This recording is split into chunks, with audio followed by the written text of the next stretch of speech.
It's All right. I think we are live. So, hello, everybody. This is Angel Arts. And if you are tuning in now, welcome to our our open mic hangout. For those of you who can't speak, for those of you who don't know what an open mic hangout is, I kind of coined the term as an opportunity for a group of individuals to just sit down very informally and just discuss some sort of topic. And it's an open mic because those of you who are watching are welcome to not only watch the hangout, but are also welcome to join us and participate by sitting in on the panel and sharing your thoughts as well. So if you are interested in joining us right now, I think we have 4 seats available, 4 spots, because Google Hangouts can have up to 10 people in a conversation like this. So if you are interested in joining us to talk about Telltale Games, a retrospective, because of all of the recent events that's been going on with Telltale, all the news within the last few weeks, if this sounds like a topic that you'd be interested in discussing with us, please let us know in the chats. Carson, wave your hand, Carson, is Hi there. Volunteered to keep an eye on the chats and see if anyone is interested in joining. Normally, sending an invite to people is as easy as sending you a private message with the link to the Hangout. Unfortunately, YouTube recently took out the ability to send a private message to someone unless they set up a business email, which I don't have set up myself, unfortunately. So the only way that we can get you the link, besides me just putting out the link in public, which I'd rather not just do for anyone to just jump in, you can let Carson know in the chats that you'd like to be given an invite.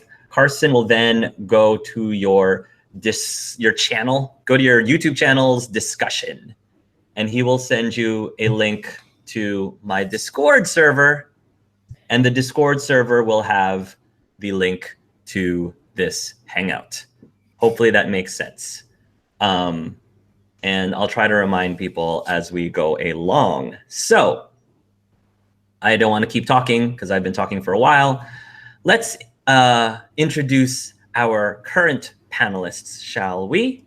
Why don't we start with Carson? And I'm just going to have everybody give us your name or how you want to be referred to as, where you are from, and what was the very first Telltale game that you played.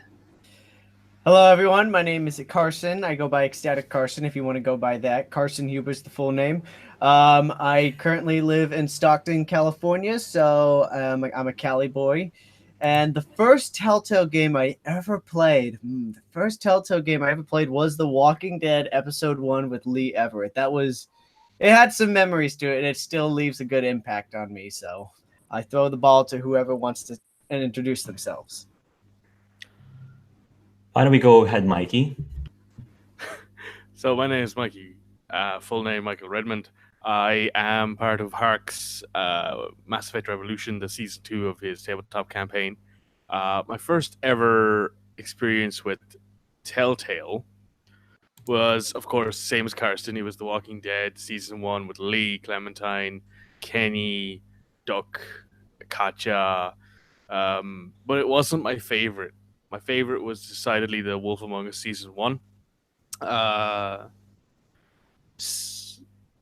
Essentially, that's all I have to go for right now. Who's next? Anyone? I guess I'll go next. Go ahead. Hello, I am the Evanger, but you can just call me Evan for short.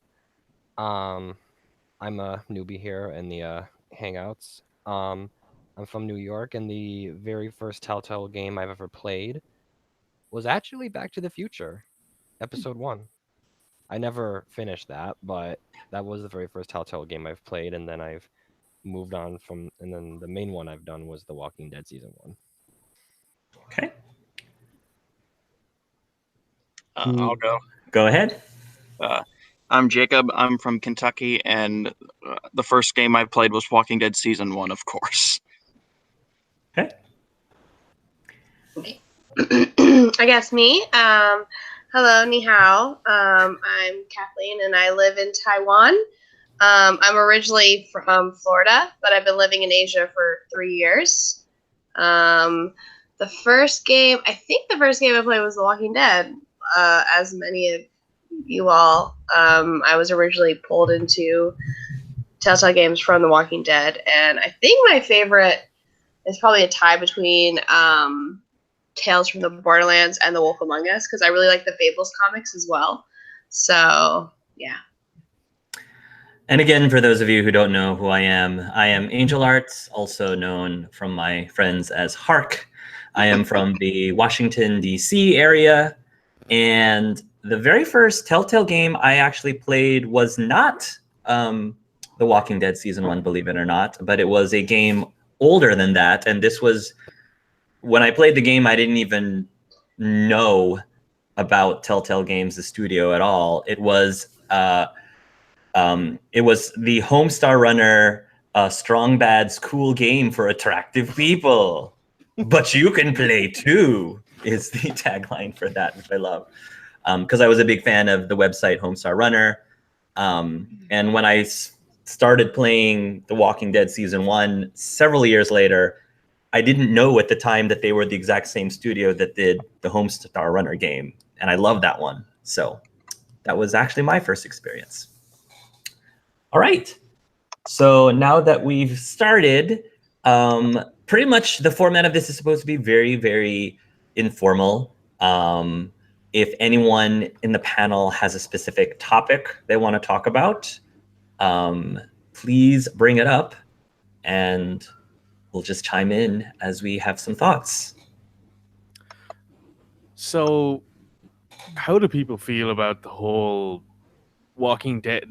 I don't know how many of you are up to date on everything, but most recently, all of the talk about Telltale Games have been that they're looking for people to take over from them to finish The Walking Dead, the final season, and they recently let off the rest of their staff. They no longer have any staff at all anymore. They are now essentially closed down. So why don't we start there? Yeah, that's probably the obvious one that we probably should discuss, since that's the most recent thing that's on most people's minds. Anyone have a response? I think it's I think the best answer, and I want to say directly not only to the viewers and to Mikey, is I hope they do the same kind of artwork, really, because if you're trying to change the artwork and at least the style of the game, it just ruins the magic of the story in general. And I'm hoping fans will know, hey, this new company is doing it, but we're going to still keep it the same way. So it's still ripped straight out of the comic books, essentially, is what you're telling me. Yeah. So Carson, you're in favor of them trying to finish the season? Yeah, and I would absolutely applaud any game company that says, you know what, we'll pick up the pieces and we'll finish this work, because I think that will draw more fans in, for them at least.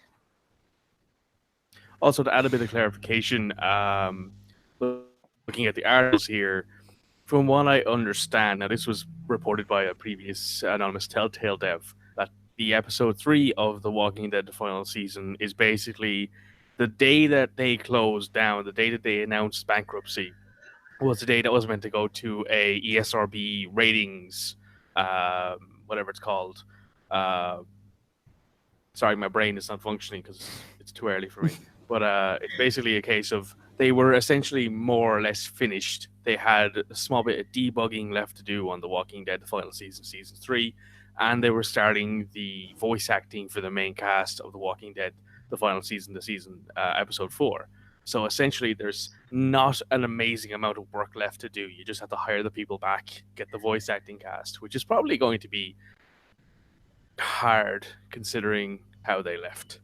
Because, as we all know, there was a big Twitter rampage. Well, not rampage. There was a big Twitter exodus about, hiring Telltale devs, and there was that whole Ubisoft dinner thing that they did, which, shout out to Ubisoft. They were great people. They told Telltale devs, here, come to this restaurant in LA and we'll buy you dinner and we'll buy you drinks and we'll talk about job openings, which was pretty cool of Ubisoft, to be honest.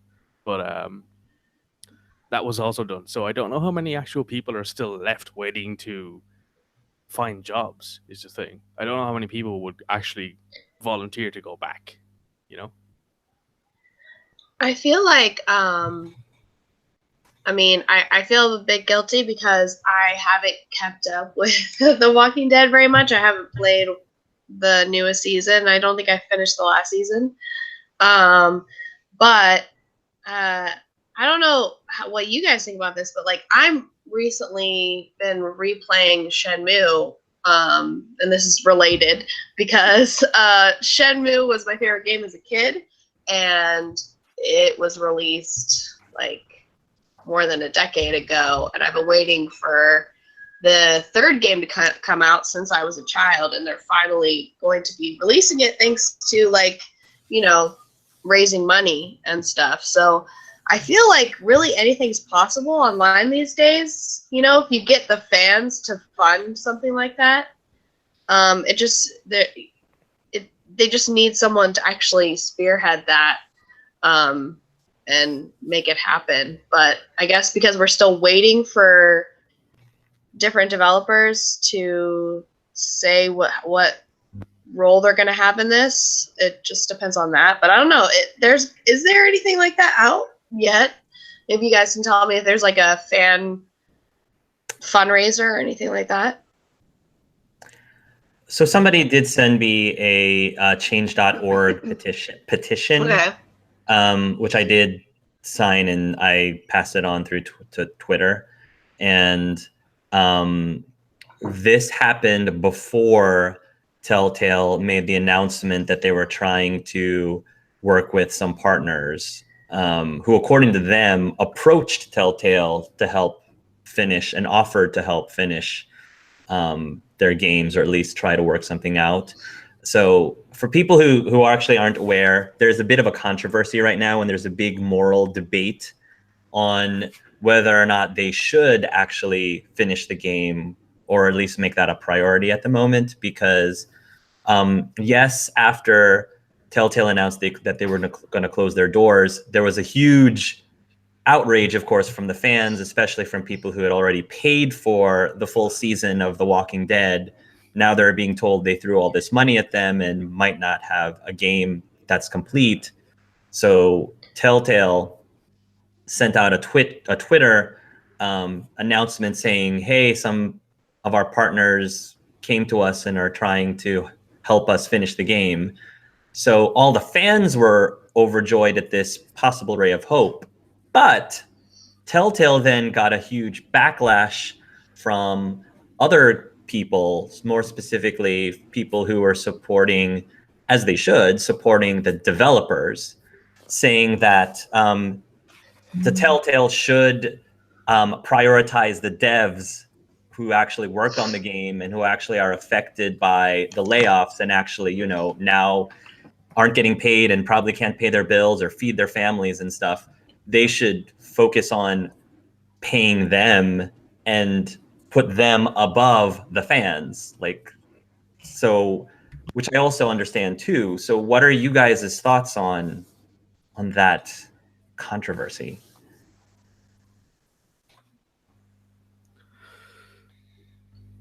Evan, why don't you? Evan or Jacob, either of you want to chime in on that? Me personally, it's hard to say because on one hand, you know, all the people that are saying we want a refund, we want that that $10 refund because we never got the full game. You know, it's completely understandable why they're so frustrated about this. On the other hand, though, it's like the people who worked really hard on that game, I personally feel that they should get a bit more, that they should be more for focus because, I mean, not only did they get fired, they got laid off. They now have to go through the effort of finding a new job and paying their bills and all that stuff. So, you know, I think that,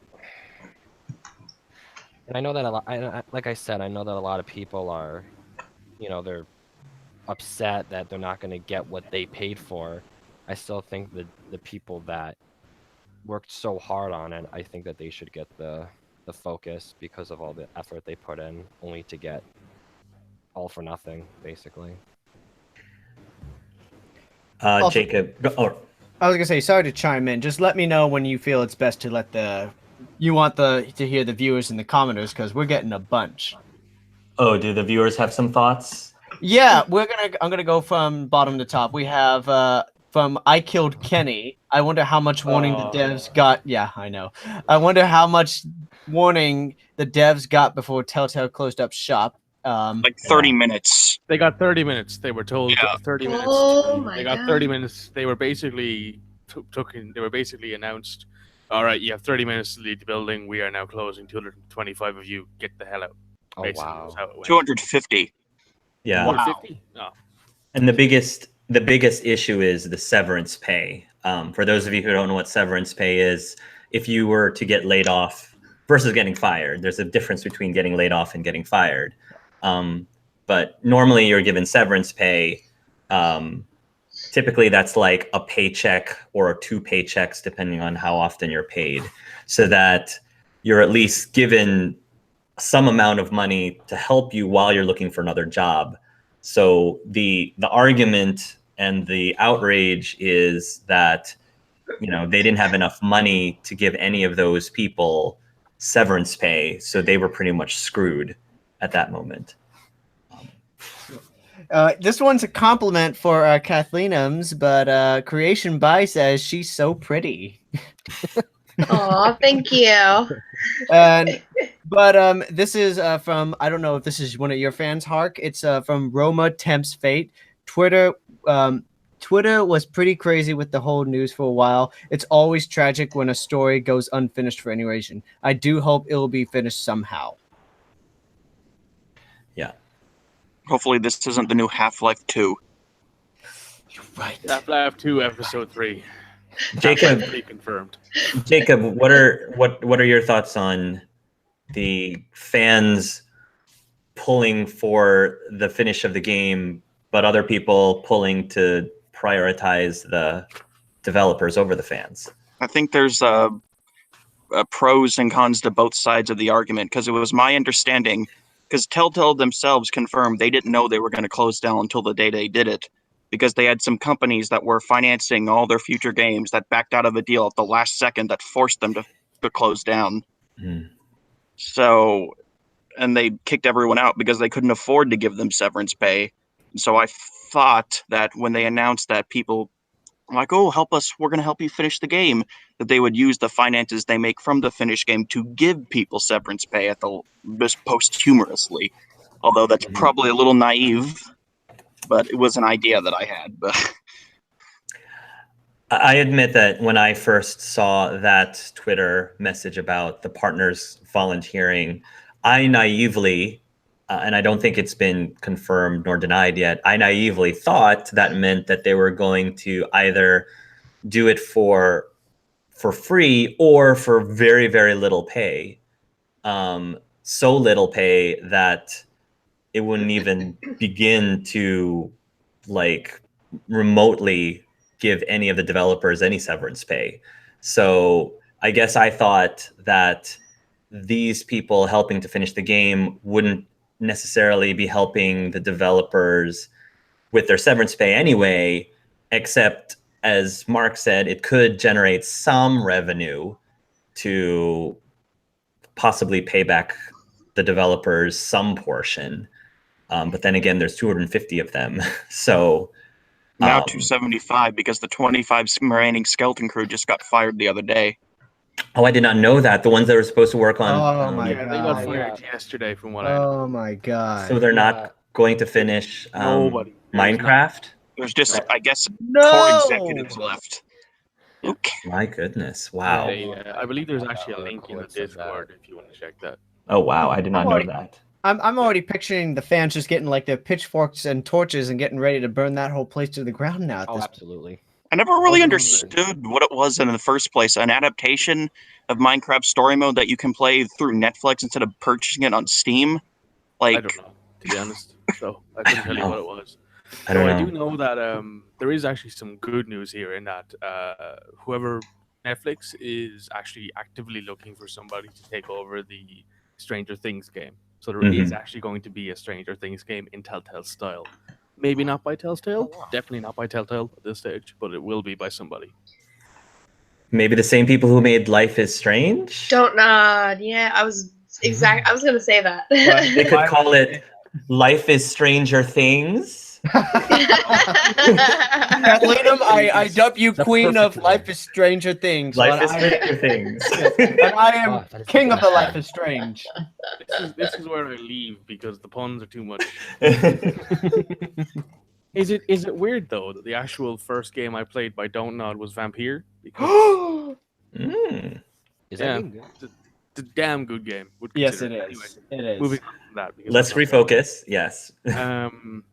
I also think that I think it's called the Bad Wolf Company, the people who made the Council, they would be an excellent substitute for Telltale because, from what I've heard, the Council is it's like the Wolf Among Us, but 1,000 times better. Now I've not played it, can't confirm or deny, but Jim Sterling was mentioning that they took the Telltale system and made it much more invasive and much more enjoyable and much more your choices matter an awful lot more, and your character has skill levels and XP and stuff that they gain. So there's something you could stream, Hark. Just putting it out there. I'll take a look. I must warn though, if you do that, I was told it's a little bit darker for sure, and I'm not sure if that's definitely. it's so. And I know you're like, I don't like dark things. So if you're willing to take this like story that's a dark kind of story, go right into it. We have a comment from Epic Zombie Killer, which I was gonna ask the whole group. Is there any like company willing to pick up Wolf Among Us season 2 by chance? That's a good question. There's been no real inquiry about Wolf Among Us season 2. As far as I know, Wolf Among Us season 2 was in pre-production. Essentially, they were focusing on Telltale. They were focusing on the last season of The Walking Dead because The Walking Dead was their thing, was their rise to fame. It's the end of Clementine's story. It's basically the end of a quote-unquote era for Telltale. Basically, was what it was meant to be, and then they were going to move on to The Wolf Among Us and other stuff. But there has been zero or very little in the way of interest in The Wolf Among Us season 2, which is so very annoying for me because it was my favorite season. I wish they made it. I wish they made it sooner. Like at least around the time when they were making like Batman season 2, because The Wolf Among Us will be and always will be my favorite Telltale game. I won't deny the fact that I didn't like Game of Thrones. I didn't like Batman season 2. You didn't like Game of Thrones? No, didn't think it was that good. So I enjoyed it. I didn't watch the show. I don't watch the show either. I just didn't think it was that good. I watched the show and I played the game, and it is, at least for a fan, it's good. Let Evan finish his thought. Sorry, Before you interrupt him, please. Go ahead, Evan. Like I was saying, The Wolf Among Us will and always will be my favorite. I don't know. I think it was mostly because of the art style and the story that really got me. I really need to read those comics. I really do. My friend showed one to me one time, and I was hooked. I loved it. I need to get my hands on those, but it sucks that like they were busy making other games like Minecraft. If a lot of people asked for it or not, I knew like financially it was a good thing, but I wish that I really wish they did that, because I would have given them all my money. Take all my money. Were you about to say something, Kathleen? Okay.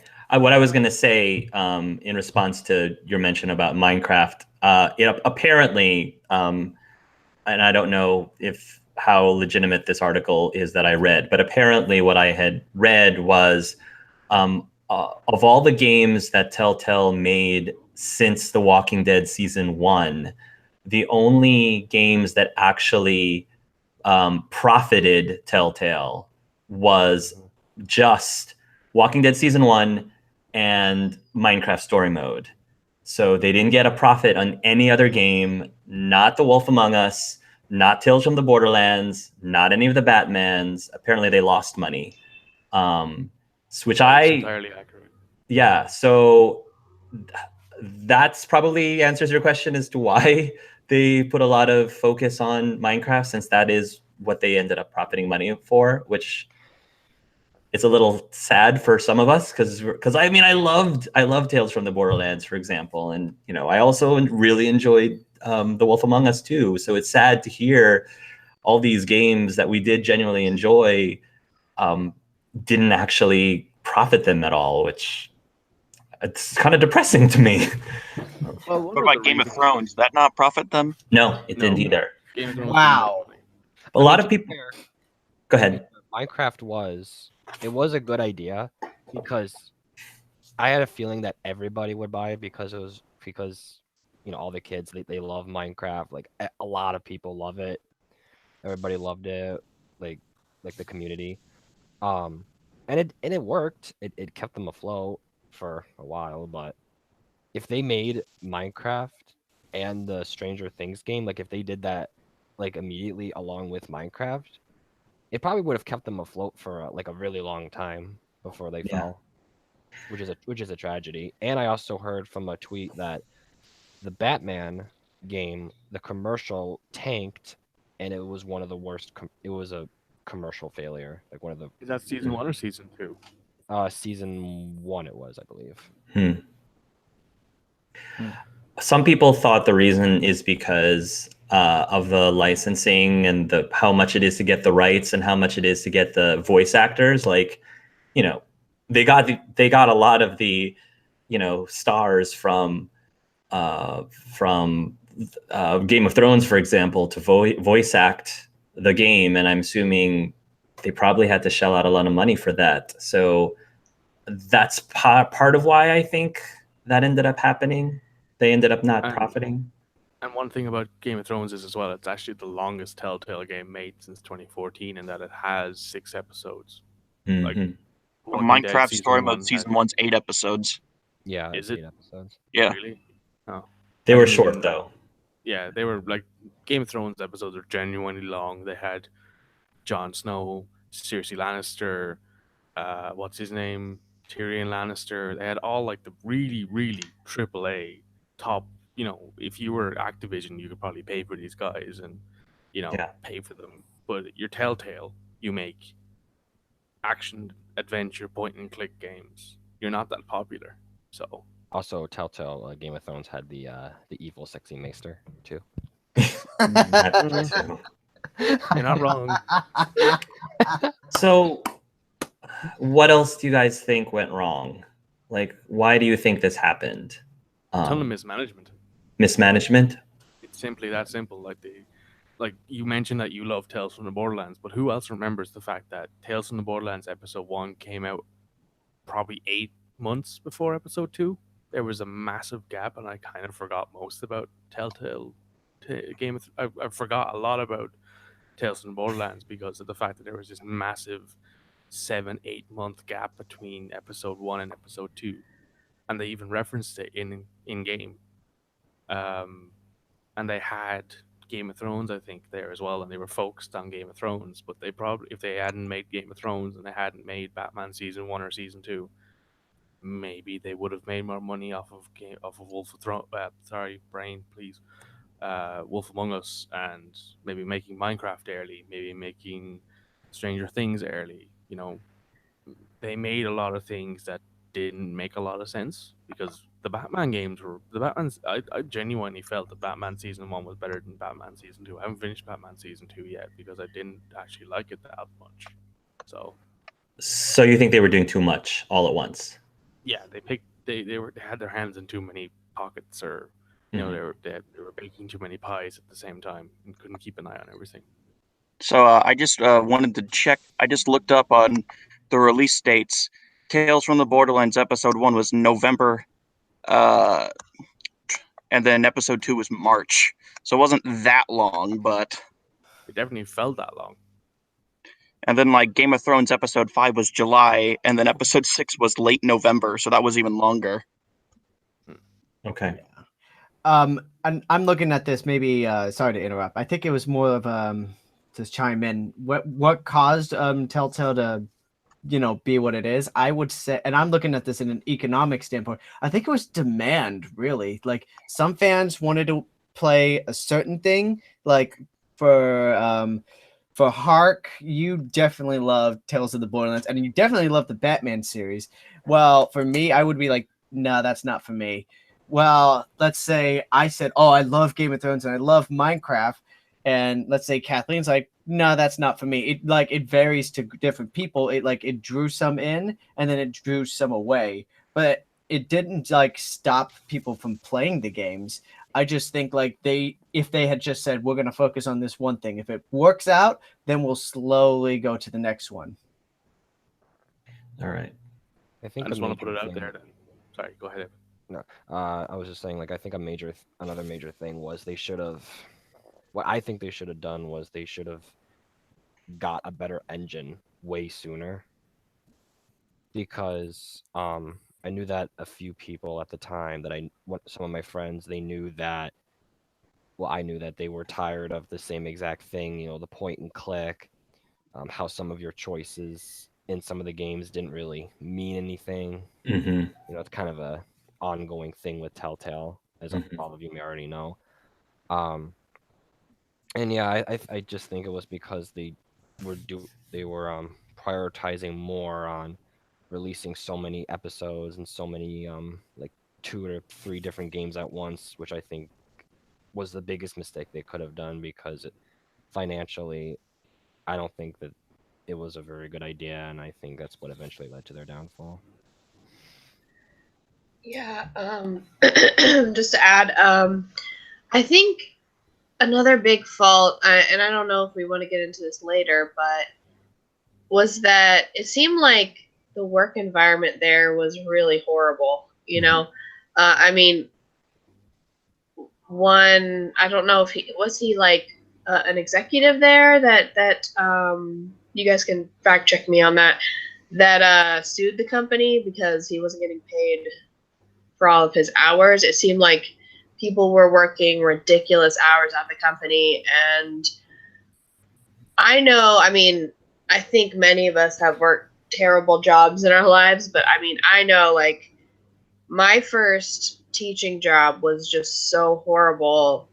The hours, the amount of times where I didn't get paid for work, and when you work in that kind of environment, like, you're always the one that's at fault. Like, you're always the one that is not doing enough. And I know that when morale is low, it's really hard to create a product that is good. You have to be inspired. And it just really seems like there's a lot of evidence that the work environment there was pretty terrible. So, from what I've heard, and I've read every theory and watched most of the videos on this sort of stuff, but there is definitely things I'm going to get wrong because it's too early for me. But from what I understand, there was a executive who decided that he wasn't getting paid enough, and decided to once he left, he decided to sue the company. And the Telltale basically said, look, there's no way this is going to happen. You got paid for your hours, blah blah blah. This, as far as I know, that sue went nowhere. But what's more than likely going to go somewhere is this gentleman. I can't remember his name. Please fact check me on this.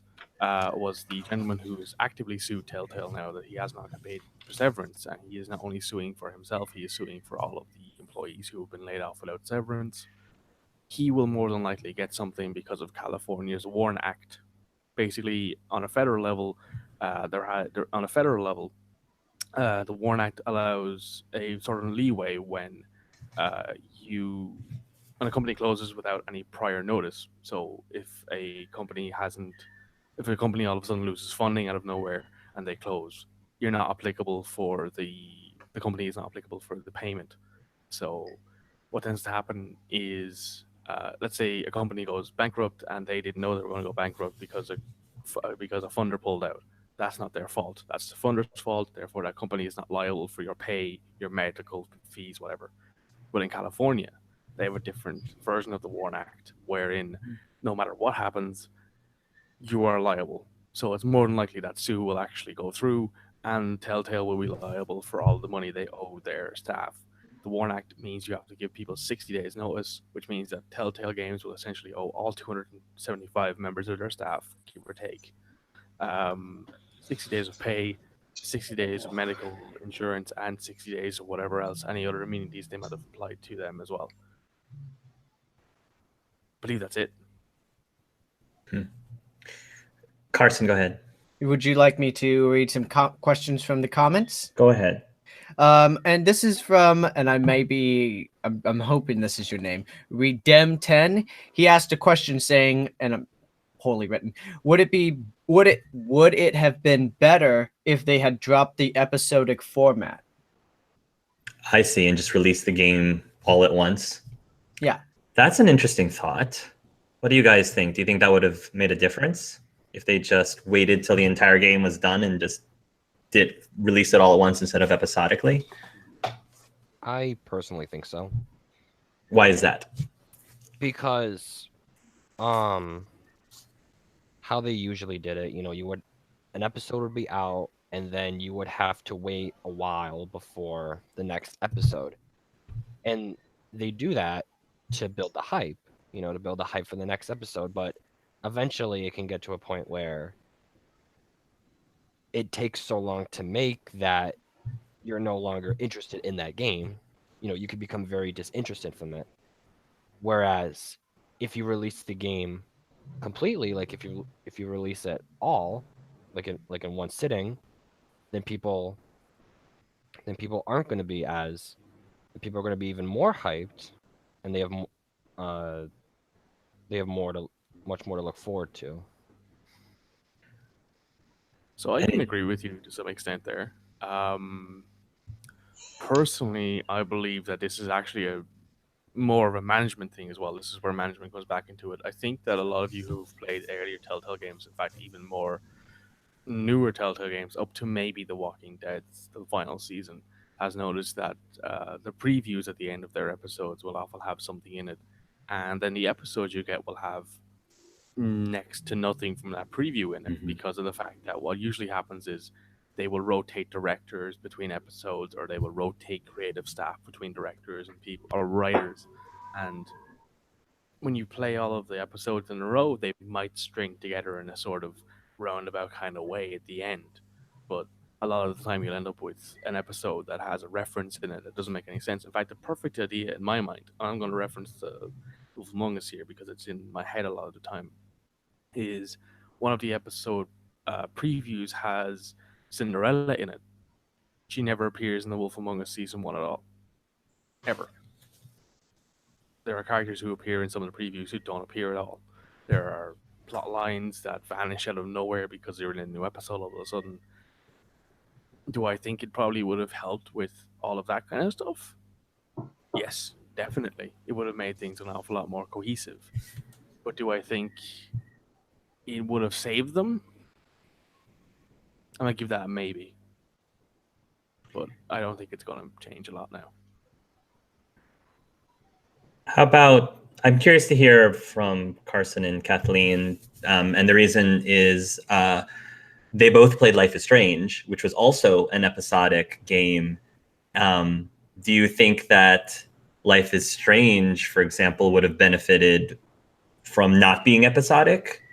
Or, because I guess I'm not really sure, like, what I think in terms of would it have better for Telltale to stay episodic or to have released the game all at once. And I started thinking about, well, Life is Strange, I think did okay despite their episodic format. What do you guys think?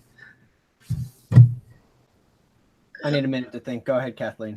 Okay. Kathleen, do you have an opinion or thoughts? I have an opinion. I don't think the experience would have been the same if it wasn't episodic, because personally, having that time between each experience just made it more meaningful to me, and I mean, also because like I was in different countries for like each episode, so it was like a totally different experience for me. Like I remember I was in Korea the last episode, And I don't know. It's always going to be so special to me that I had to wait between each, and like it just kind of lets it marinate in your mind. And I think Life is Strange was just done so well that like each episode on its own was like its own game. And I think that's kind of like the format that you should follow if you're going to do an episodic game, is like have each episode be like its own story, you know? But a cliffhanger is nice too. But like I felt like each episode was so well contained that I can't imagine playing that experience as one game. You know? Are you saying then that Life is Strange did that well in containing each? Yeah, they did it well.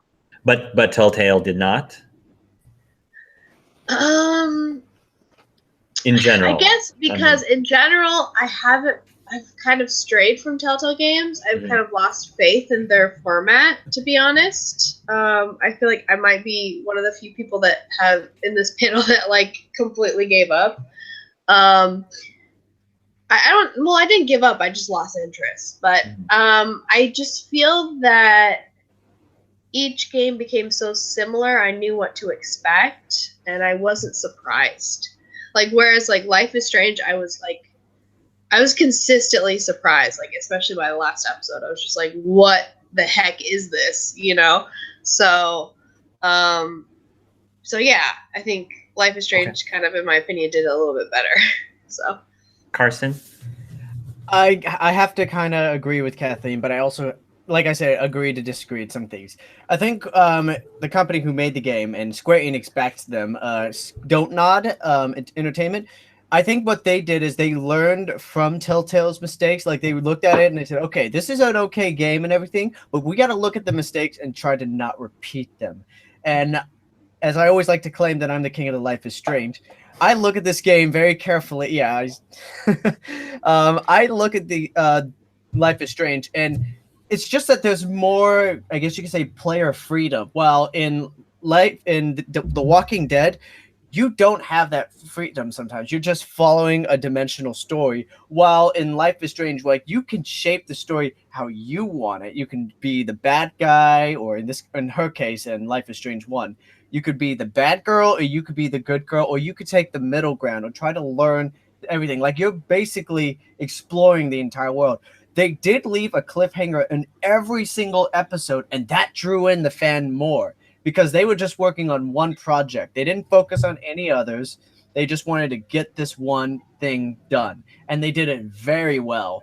Episode 1, I was like, whoa, this is crazy. I need to see what episode 2. And then the way that ended, it just built more because the story was just much more well written and much more well done. The music, the emotions, and even the story drew you in to the point where you couldn't back out at the last second. You had to be there at the very end. Well, they did do other games. I don't know if they are episodic. Vampire, which I think Mikey has played, I don't think that's episodic at all. So they kind of felt like, look, we're just going to make one series, like the Life is Strange series. We're going to make that episodic, but everything else we're just going to make as the full game, which is an extremely smart move. So do you not think that it would have mattered for Telltale to have released their games not episodically?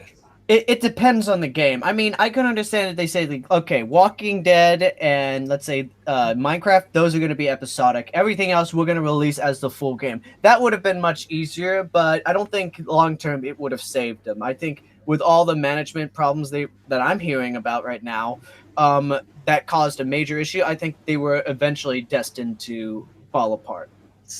Speaking of management problems, and this also ties in with the fact that we were comparing Life is Strange with Telltale. How many people, I know Kathleen's one of them, how many people have played Detroit Become Human? Okay. Most of the people here have played. So comparing a game like a choice-based game like Detroit Become Human, which, at least for me, I think that's a game that dealt with choice and consequences exceptionally well, probably better than any other game that I played that did that in a very long time, in my opinion. What I found interesting is that despite the fact that I think Detroit Become Human ended up being a very successful game, Quantic Dream, who are the makers of Detroit Become Human, was also accused of having very, very horrible conditions for their developers as well.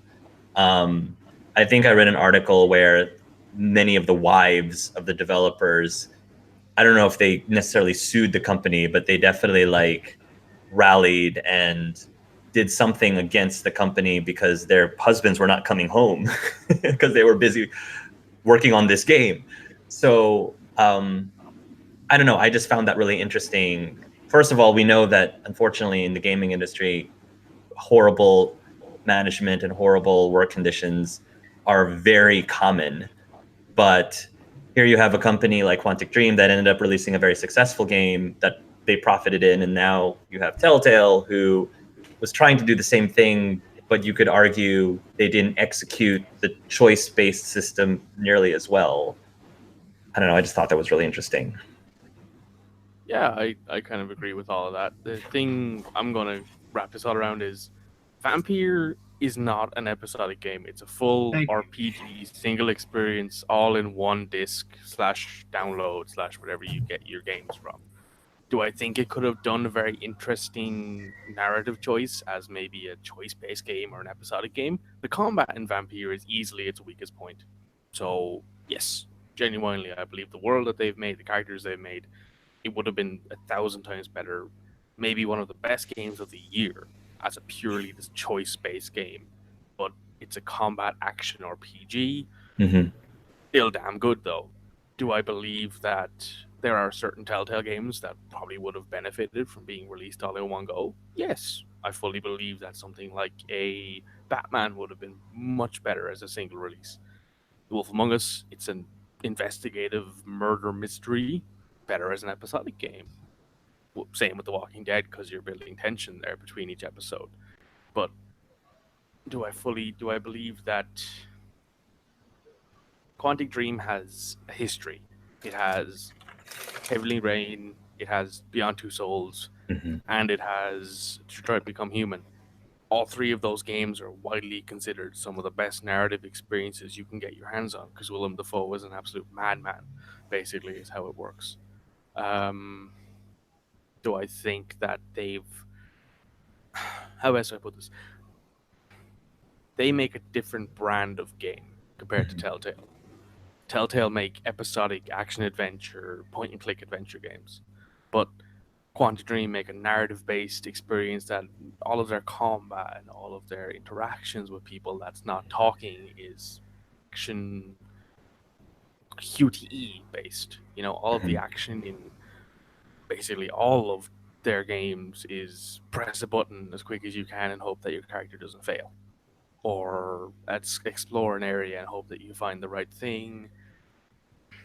Don't Nod in Vampire has made a very nice amalgamation of the two, but I think it probably would have been better as a narrative choice-based game, but that's just my opinion. It's still an amazing game. I want you to play it hard because I think you'd really enjoy it, but that's beyond the point.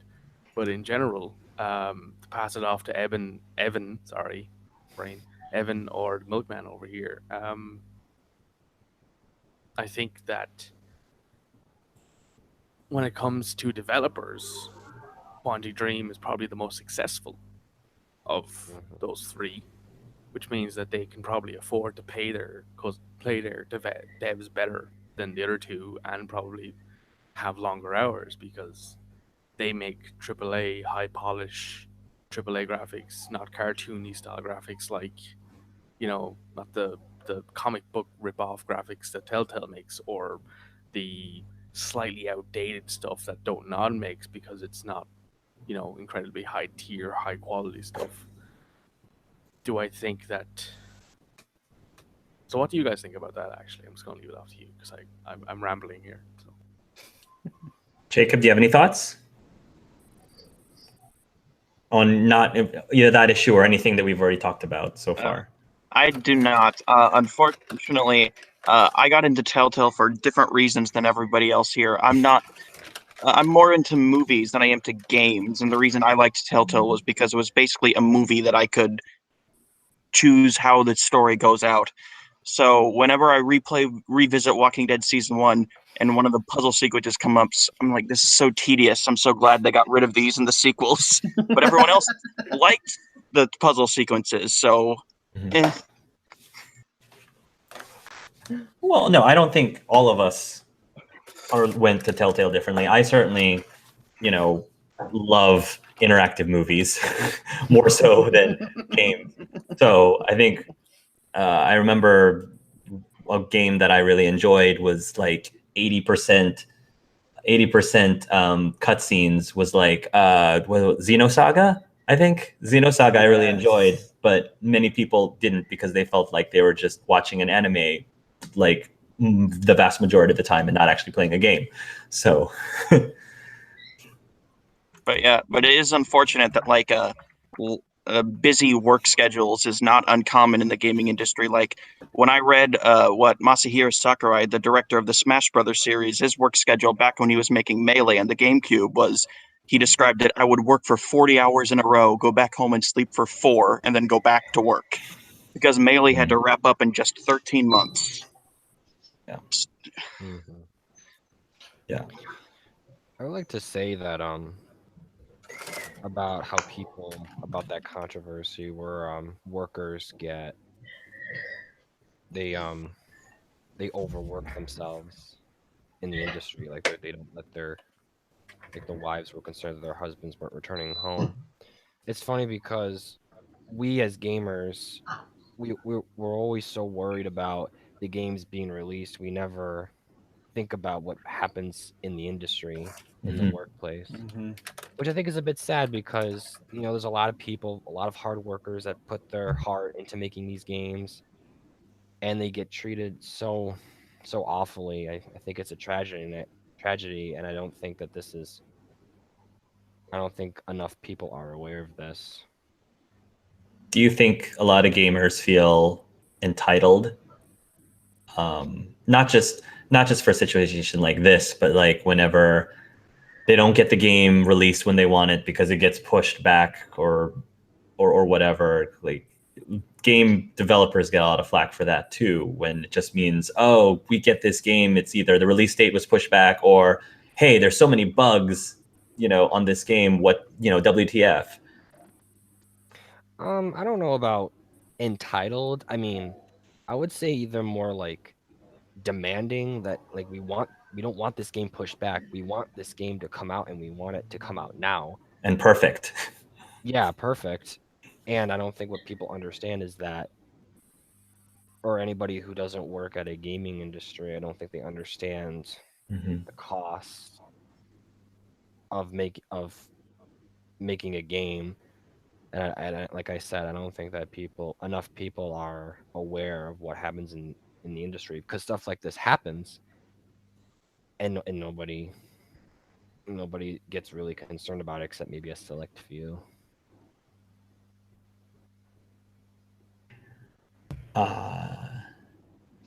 Anyone else have other thoughts? Yeah, I kind of disagree on the whole gamers are entitled part, mostly because that sometimes I will, yes and no. Sometimes there are certain gamers that are a little entitled and they act like my game needs to come out now. But the majority of gamers are like, no, we can wait as long as the game itself is perfect. That's all that matters. I want the game to be like as it is, because if you ruin just a little bit of it, I'm gonna notice it and I'm gonna get mad. So I think we're just more of perfectionists. Like we want the way we want the game to be perfect.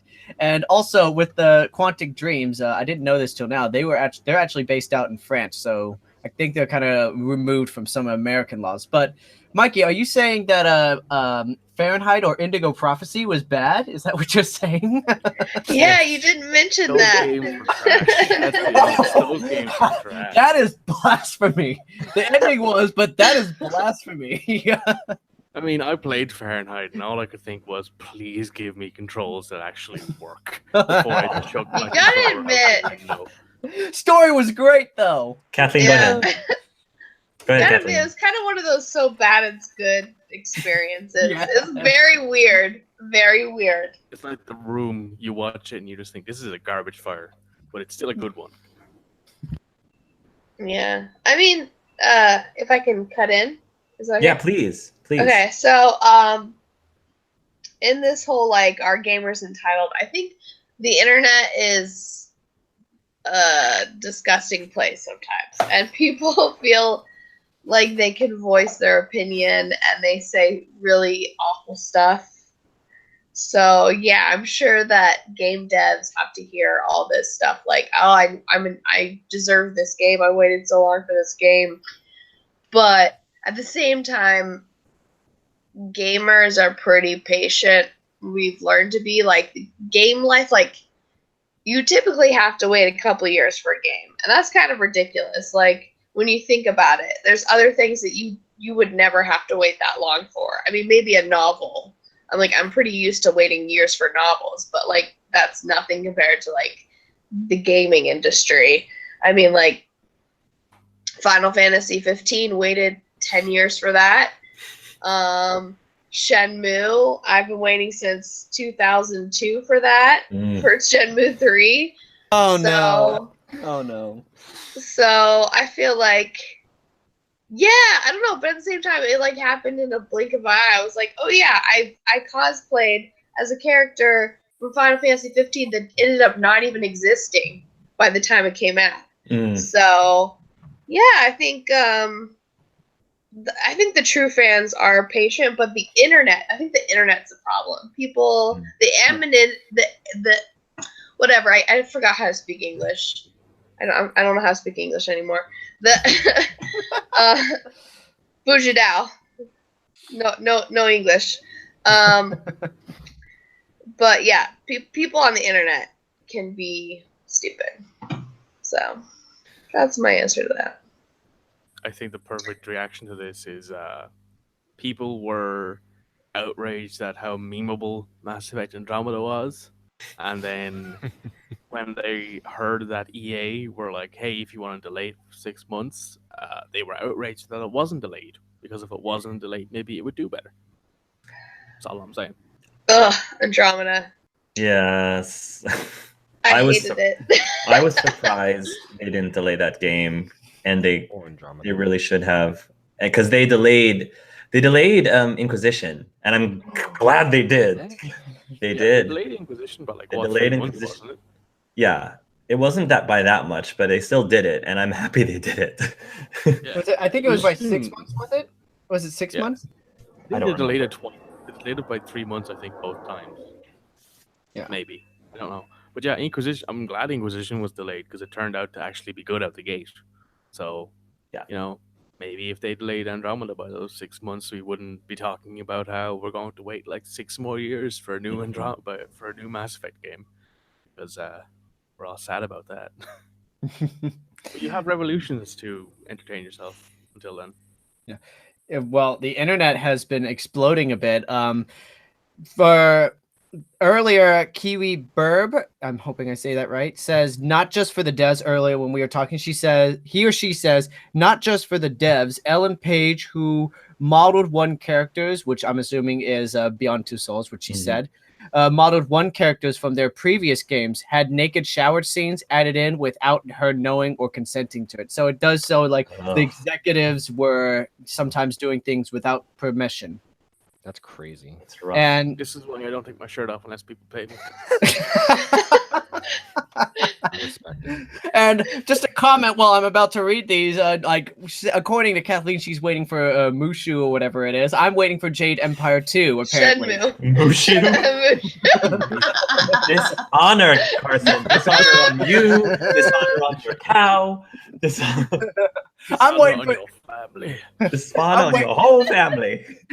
I'm waiting on Jade Empire 2. So when that happens, let me know, please. Anyways, according to Roma Temp's Fate, entitlement is big. The recent Nintendo Direct was delayed out of respect for the earthquake in Japan, and a lot of people were angry about that. I wouldn't be really. At least I would. Did they or like, were they aware it got delayed because there was an earthquake, or did they not know at all? I think were they aware did. it got delayed because it was an earthquake. It was pretty global news that there was a massive earthquake in Japan, and Nintendo Yeah. was like, out of respect for our employees, we will be delaying Nintendo Direct for a few weeks. I Yeah. wouldn't be. I know I wouldn't be mad at that. To be honest, like that's completely understandable why you had to delay a game like that. Yeah, I would be fine if it was like out of respect to the coworkers. I mean, I don't know why fans got mad. I mean, if anyone wants to chime in on that. Welcome to the internet. It's toxic.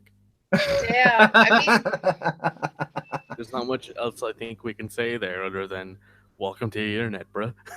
Go ahead, Kathleen. the work culture in Japan is really intense. It's hard to get a day off. So, I mean, like I had a friend who he got in a car accident and his boss was like, "So you coming to work today?" And he's like, "No, I got in a car accident." And he's like, "Oh, okay." Like that's the work culture in Japan. So, like I just feel like that's so crazy that even Americans don't get that. Like it's so hard to get a day off. They were Aren't you probably like, American, yes, though? there's an earthquake, like, oh my god, that's horrible. Aren't you an American though? I am. Am I? I'm not. I don't remember what I am. You're something. That's all we need. I'm from America, but She's I now mean- Taiwanese. yeah, I'm ahead, Taiwanese now. I was just asking if anyone had another thought or another topic or another question. And any of you guys who are watching too, please feel free to ask us a question or a topic that we might not have touched on yet, because we'd love to get some feedback from you guys. There was So one thing I wanted to say. Like another reason why people may not like Telltale Games or they may not be fans is because of how much QTEs are in the Telltale series. Like in Life is Strange, there's not really any QTEs at all, if you realize, which is surprising.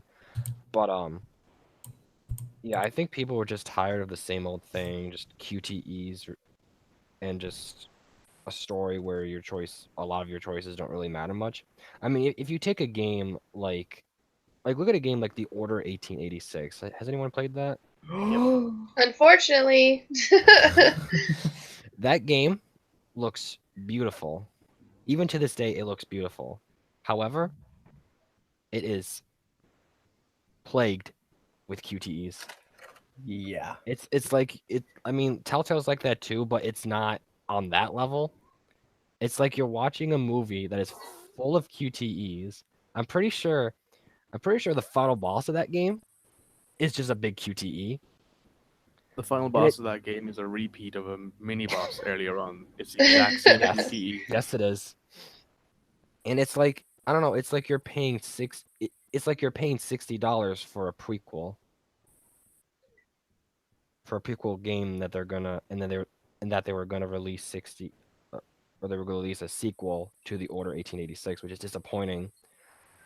So, I think because people were just seeing how repetitive it was in Telltale, I think it just steered them away as well, which could also be a factor why they're falling, why they fell.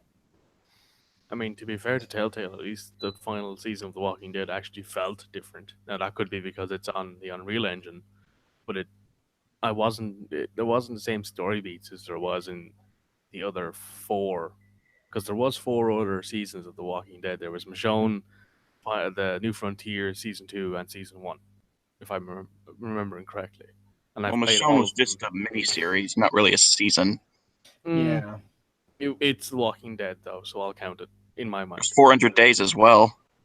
Yeah, That was a DLC That was a DLC. That's season 1 still, as far as I'm concerned. So 4 is what I'm going for. There was 4 main releases because you had to own The Walking Dead season 1 to actually play 400 days. If I remember. So it counts as DLC. It's just an extra thing. It's an extra episode essentially. But yeah, those 4 all basically felt the same except for the final season. It felt different. Now that could be because it's on a different engine, but Well, it didn't have the same story beats. Didn't feel like I was playing another Walking Dead game. It felt different. Telltale did confirm that the final season would be the final game using the Telltale tool, and then Wolf Among Us Season 2 onward would switch over to Unity. Pop Tart, can I since I guess these fans are asking, like, jumping on this question, can I ask you this question, because apparently you know us, you know Telltale better than even me and most likely everyone. But here's what I say so. ReadGam10 says this: what was it with Telltale and having children go through traumatic ordeal? I don't understand the context of that question. You got to ask him that, because I'm like thinking, wait, what is it? Are you assuming like these kids have to grow up from like age 10 and act like 25-year-olds? Maybe? I'm assuming they're referring to Clementine in Walking Dead season 2, when AJ and AJ and what was his name from Game of Thrones? Game of Thrones. Yeah, kid, I think. Oh, I right. know who it is. A lot of violence seems to be happening to children. Some are self-inflicted. So that's, I think, is what they're referring to. Oh, and Mikey, by the way, Kiwi Burp says 400 Days was a DLC. Michonne was a standalone. Yeah. So Michonne is a season, technically. 400 Days is a DLC. Like 3 episodes. Yeah. I think like episode 2 of Michonne and like episode 2 of Minecraft are like the 2 shortest things Telltale ever did. You could beat those episodes in like 55 minutes. No. Episode 2 for me was like 45 minutes. I'm not even joking. Like, what, Michonne or Minecraft? Minecraft episode 2. Wow. That game took like that. It took me literally 45 minutes, and I was like, oh, that's it. In that episode's defense, the first 30 minutes of that episode are completely different based on a previous choice, and it came out literally 2 weeks after episode 1.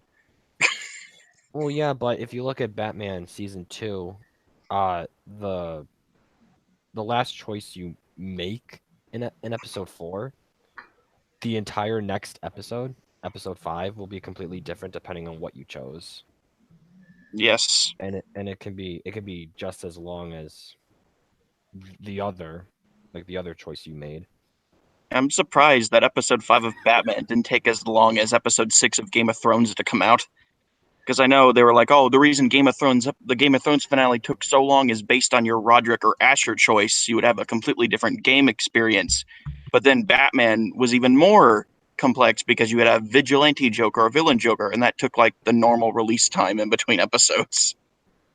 Like 2 months, like always. I mean, there's 2 completely different voice actors for Roderick and Ash, and then there's the same voice actor for Joker. It's just, you got to program in a completely different interaction between Roderick and what's her name, the tall lady. Yeah, but Game of Thrones, you also had Garrett and Mira's storyline, which was uniform across all playthroughs, whereas the Batman finale only had like 2 scenes in the entire episode that were uniform across all playthroughs. Other than that, the whole episode was different. Mm-hmm. Welcome to triple overtime, essentially, is what I'm going to say here. Anything else? There was something I did want to add earlier. It was about how games are made, like especially with the Telltale and Don't Nod, and I just somehow love to bring them in this Don't Nod Entertainment. I think what they do differently is when we were mentioning the Q&Es, what they do differently is just like they set a different kind of mechanic where you can either rewind time or you can do certain things, this and that and this and that, where when games are like continuously repetitive, it bores the gamer alone, because if we already know it, we're not going to be entertained and we're not going to be wanting to play this more. But if, for example, and I'm not going to say any of the decisions in Life is Strange if you have not played them, where if you make a decision and then right before you leave the area, like a major decision, you're like, yeah, I don't know about that. Let me go back in time and rewind it and choose the other one. And you feel comfortable with that. That actually shapes the story how you want it, because you're like, I think that might be the better choice. It does. So Telltale, it's like a dimensional one-way story. Well, while Life is Strange, some of your actions can change the events of the story. It's still going to go one way, but some major points are going to be different. And I don't think I like that. I like sticking with your guts. That's going back and changing your choices, just like cheating. Yeah, like there's a perfect option here, right? Don't Nod made Vampire the perfect option for that, in that it took away the option to rewind, but you can actively get major NPCs killed in that game and not rewind because you made a decision and you either killed them yourselves, got them killed, or blah blah blah blah blah blah blah. Won't spoil it because people need to play that game. And then your character has to live with that. Jonathan Reed has to live with that option, and he will see those repercussions the next day. Essentially, you live with that for the rest of the game. In fact, there have been multiple times where I'm like, I'm going to restart my playthrough because I have no idea what's going on. I hate the decision I've just made, and I've continued on because my character, that's exactly how Jonathan probably feels right now. At least my version of Jonathan would feel right now, in that he's made a terrible mistake, but he can't rewind time. So guess I'm going to have to put up with it and try and make the best of a bad situation. I think that's I agree with my good friend over here in the case of going with your gut and sticking with it is probably the better option. That's what I didn't like about Life is Strange. I didn't like the fact that I could constantly rewind and change things. I was like, I want to stick with an option and go with that because that's just me, I guess. Who knew that the lack of a timer would be such a game-changing mechanic to the Telltale formula? Exactly. If I can add something, I think having those consequences is important, but also I know this is unpopular, but I feel bad every time I kill people, so I cheat all the time. Like, I got so much hate for doing this in my Detroit playthrough because I was honest and I was like, hey, I went back and changed because I made the wrong decision. And people are like, you have to stick with it. And I'm like, I don't want this. You can have some horrible endings in Detroit Become Human, and I don't want to get triggered from that. Like, I'm going to give myself a good playthrough. And I got so much hate for that, for cheating. But at least I was honest about it. But yeah, I don't know. Like, I think you play whatever way you want to play, but having that option is really neat. Like, when you have the potential to actually kill a character, I mean, it makes the stakes so much higher, because it's not like in most games you can just reload, but having to like live with the consequences is really dire, even though I cheat and I reload anyways. I really like to see you play Vampire, Kathleen, because there's no way to reload. No! That is it. My first I do playthrough the of same Vampire thing, was honestly. literally the worst. No, it'll probably be like the last time I tried to replay Resident Evil 2. I played about 6 hours and lost 4 hours of gameplay because I got killed by the liquor because I forgot where the liquor was. And I was like, I'm never playing this again. I was so mad. Don't ever mention that game to me again. Yeah, it still terrifies me. Can't wait for the remake. But we do have a comment from, I may butcher this, because this is a question for, I guess, all of us, and I would hope, Hark, I throw the ball to you on this. It's Zachary, I may be pronouncing this right. Do you guys think that the gamers who paid for the season pass for The Walking Dead final season should get their money back for the episodes they can't play if the game doesn't get finished? ? It's $10. Do you really care that much? About $10. Some people do. That's a lot of ramen, I was going to say, Kathleen. Yeah. A lot of ramen. I remember those ramen days. I live in New Europe, so I guess I have a slightly different look at this because it was slightly more expensive than that here in Europe. Like it's €25 here, which is about $30. So, do I care that much? Not really. When I first heard about the fact that it might not be finished, I was very mad. I'll admit that. I had the immediate reaction of being like, I want a refund. I want my €12.50 back. I'll buy myself a drink out of it because blah. Um, but now that I've had time to think about it, I don't care, I guess is the best way to put it. I don't care about the €12 or whatever because I'd rather have I'd rather have the people paid and I'd rather have my 2 episodes of The Walking Dead instead. But I do know there are people out there who've already got refunds because you can talk to PSN or Steam or blah blah blah blah about it, and they usually give you a refund on what you haven't got. Speaking of which, they've taken down The Walking Dead the final season from every digital store out there, so you can't buy it anyway. I didn't buy it. I'll just have to watch Let's Plays. Yeah, unless you bought the season pass, there's no way to actually get any more episodes. I don't think you can buy season 2 on episode 2 unless you actually have the season pass. I might be wrong though. Wow. Well, okay, I'm gonna say that I definitely think people should be refunded because I always have to now I'm pretty decent financially, because I live in a country where standard of living is fair, where we all have like health insurance and stuff. But like when I was living in America, I was very, very poor, and literally buying games to me was a matter of not eating. So, or just eating ramen. Like I used to make jokes about that, but it was true. Like I would live on ramen to buy a game, and now I eat that 200 NT ramen, restaurant grade ramen, which is fabulous.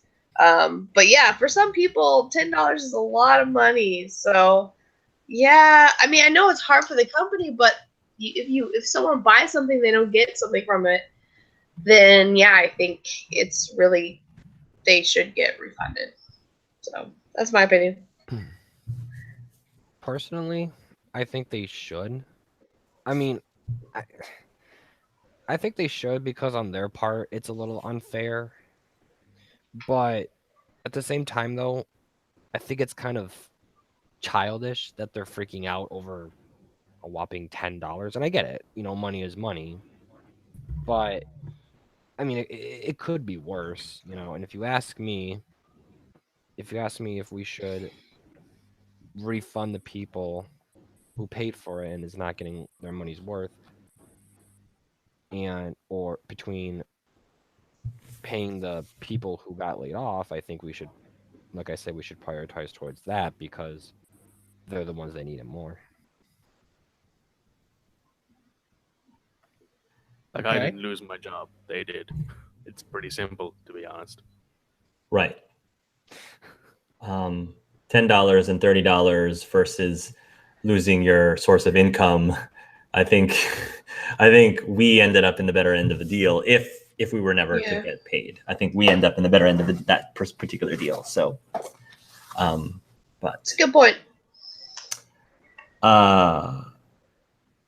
But I mean, I totally understand the principle of it. The principle of if you pay for something, you should get what you pay for or get refunded. So, I don't know. I guess I can't really say it because I never bought the season pass, and I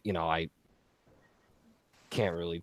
I'm not really mad at it, but like in terms of what's happening right now with the workers, I just think that they should get the priority over the people getting a refund.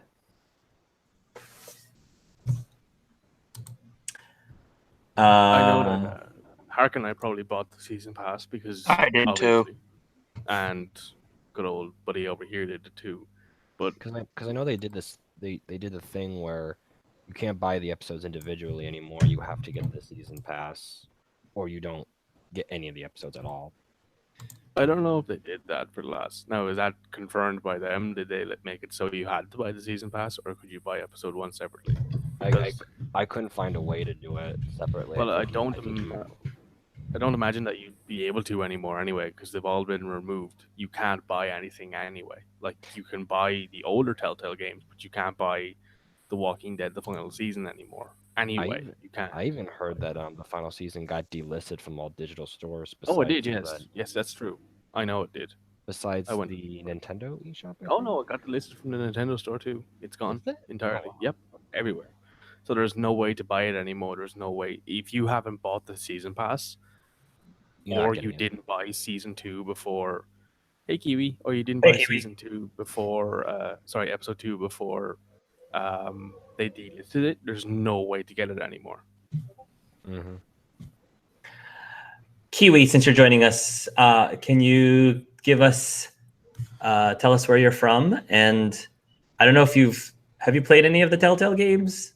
I have. Okay, where are you from, and what was the first Telltale game you ever played? Okay, I'm Kiwi from Montreal, Canada, and the first Telltale game I've ever played was The Walking Dead, Season 1.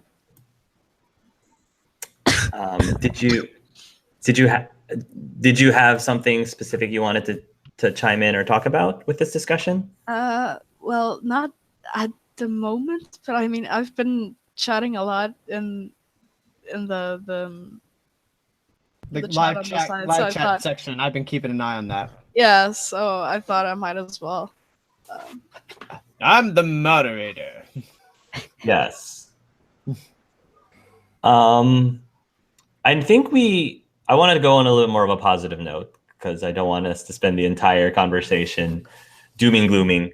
But I think some of you have already given your favorite Telltale games that you have played.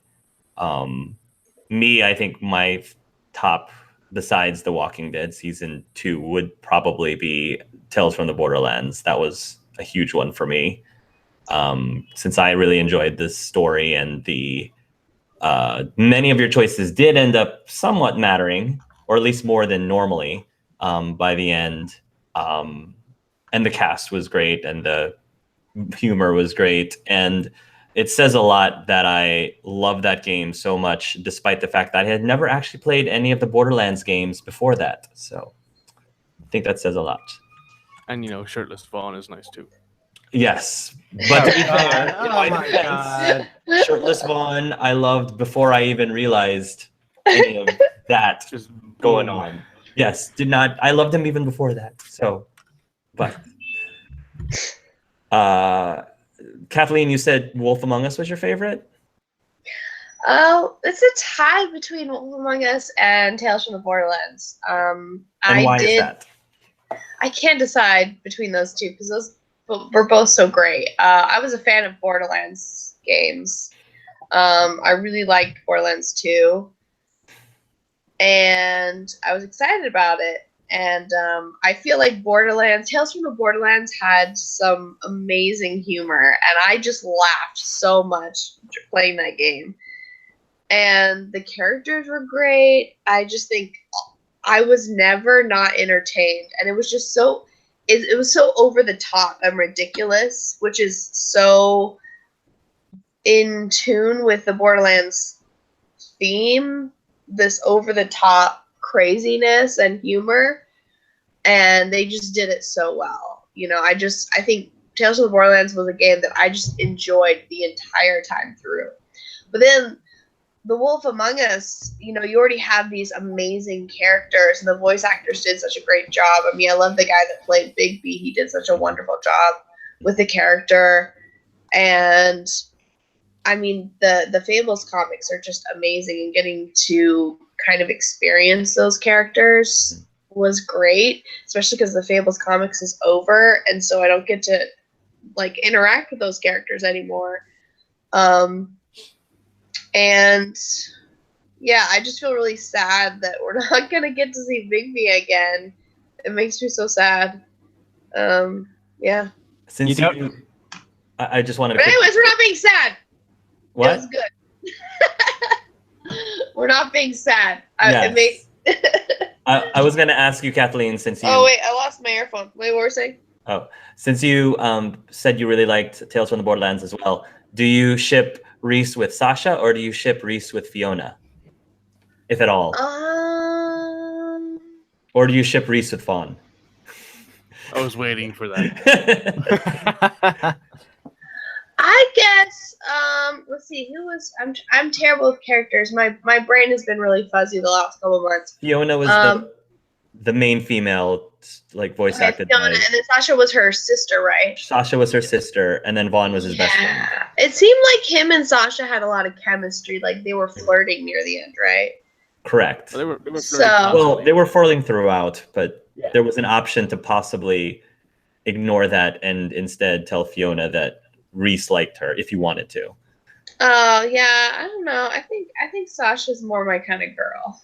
Okay. Like personally, Okay. I don't know. Sasha would be the kind of person I would hit on. So yeah. I mean, Sasha would be more my type because she's shorter than Fiona, but that's just me.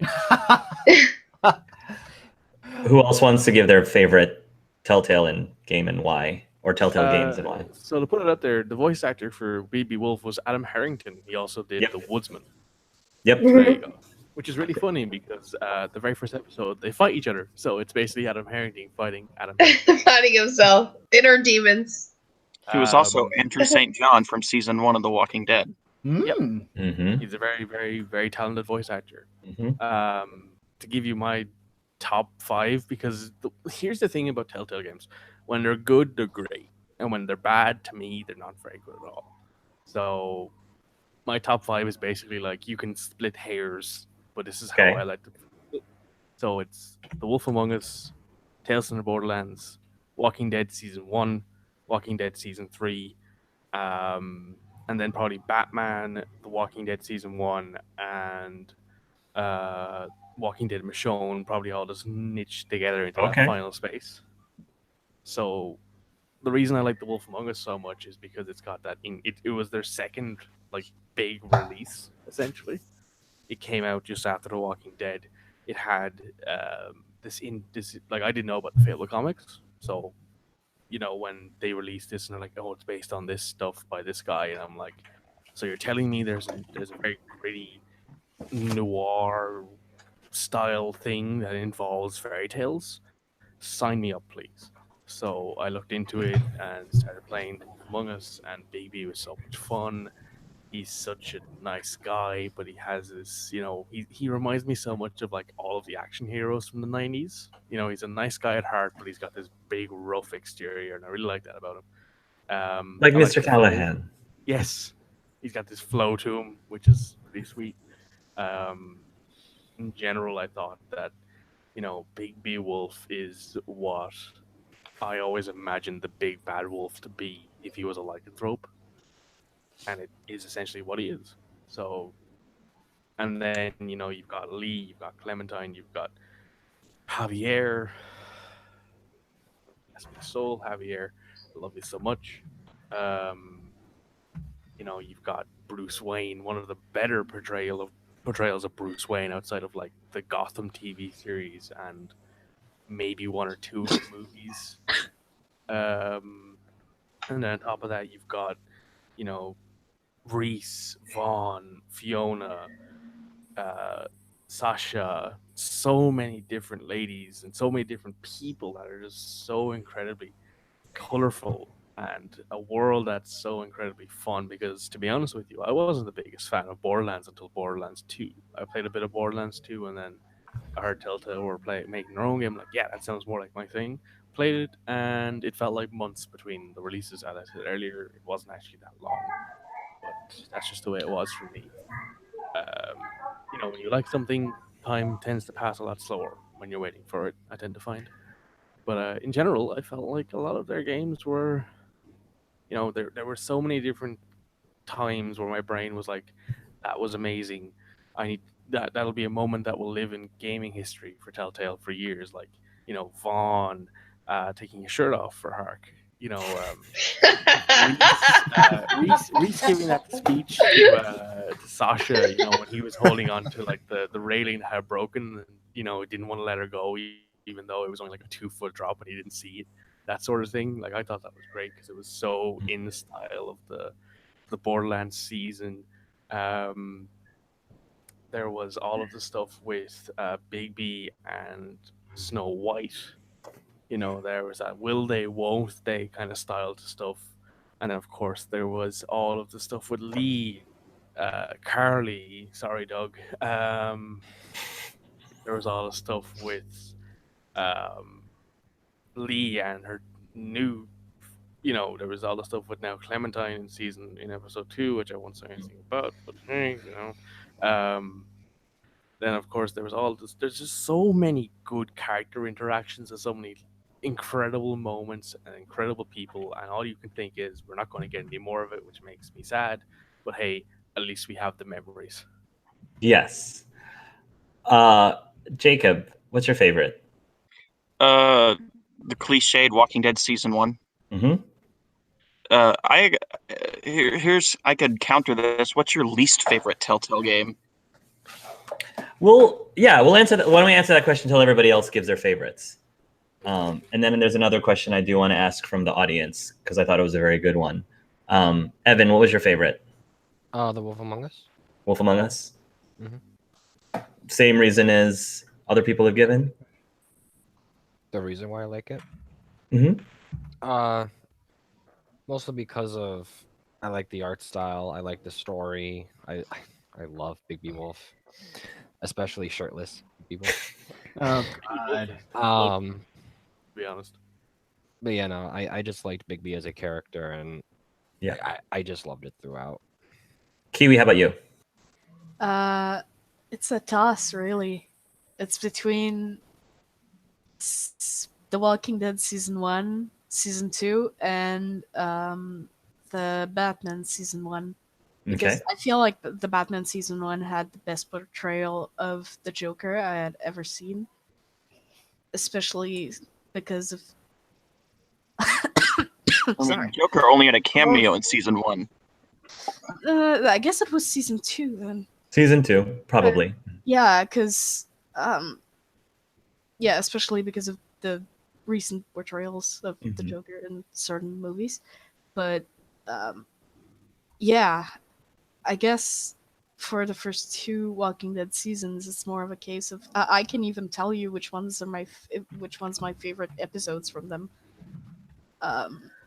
Season 1 is episode 2, the one when they find the farm, because I don't know why it's always the one where I cannot decide on what to do. Like it's the choices that just make me stop and think because I cannot choose. There's so many things. Season 2, my favorite episode of season 2, I think, would be the 3rd one. Mm-hmm. I think. Which one had the Russians in it? 4. And 4, I was guess episode 5 4. too. That was 4 with Arvo. Mm-hmm. The 4th. Yeah. Okay. Yeah, I think that's... Okay.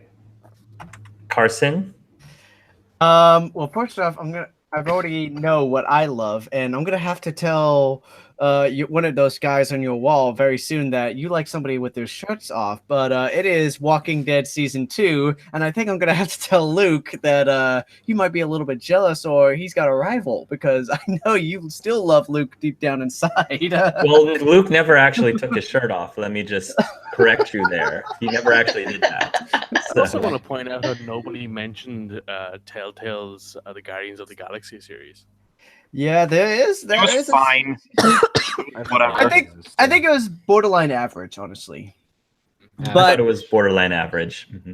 But my 2 favorite series are, and I'm gonna sound to be the cliche one, really. I like Walking Dead season 2 because it had the best, like, hey, some of your decisions actually did matter. Mm-hmm. Like, and I think one of the decisions are, just Mm-hmm. I still got to do that, just to say.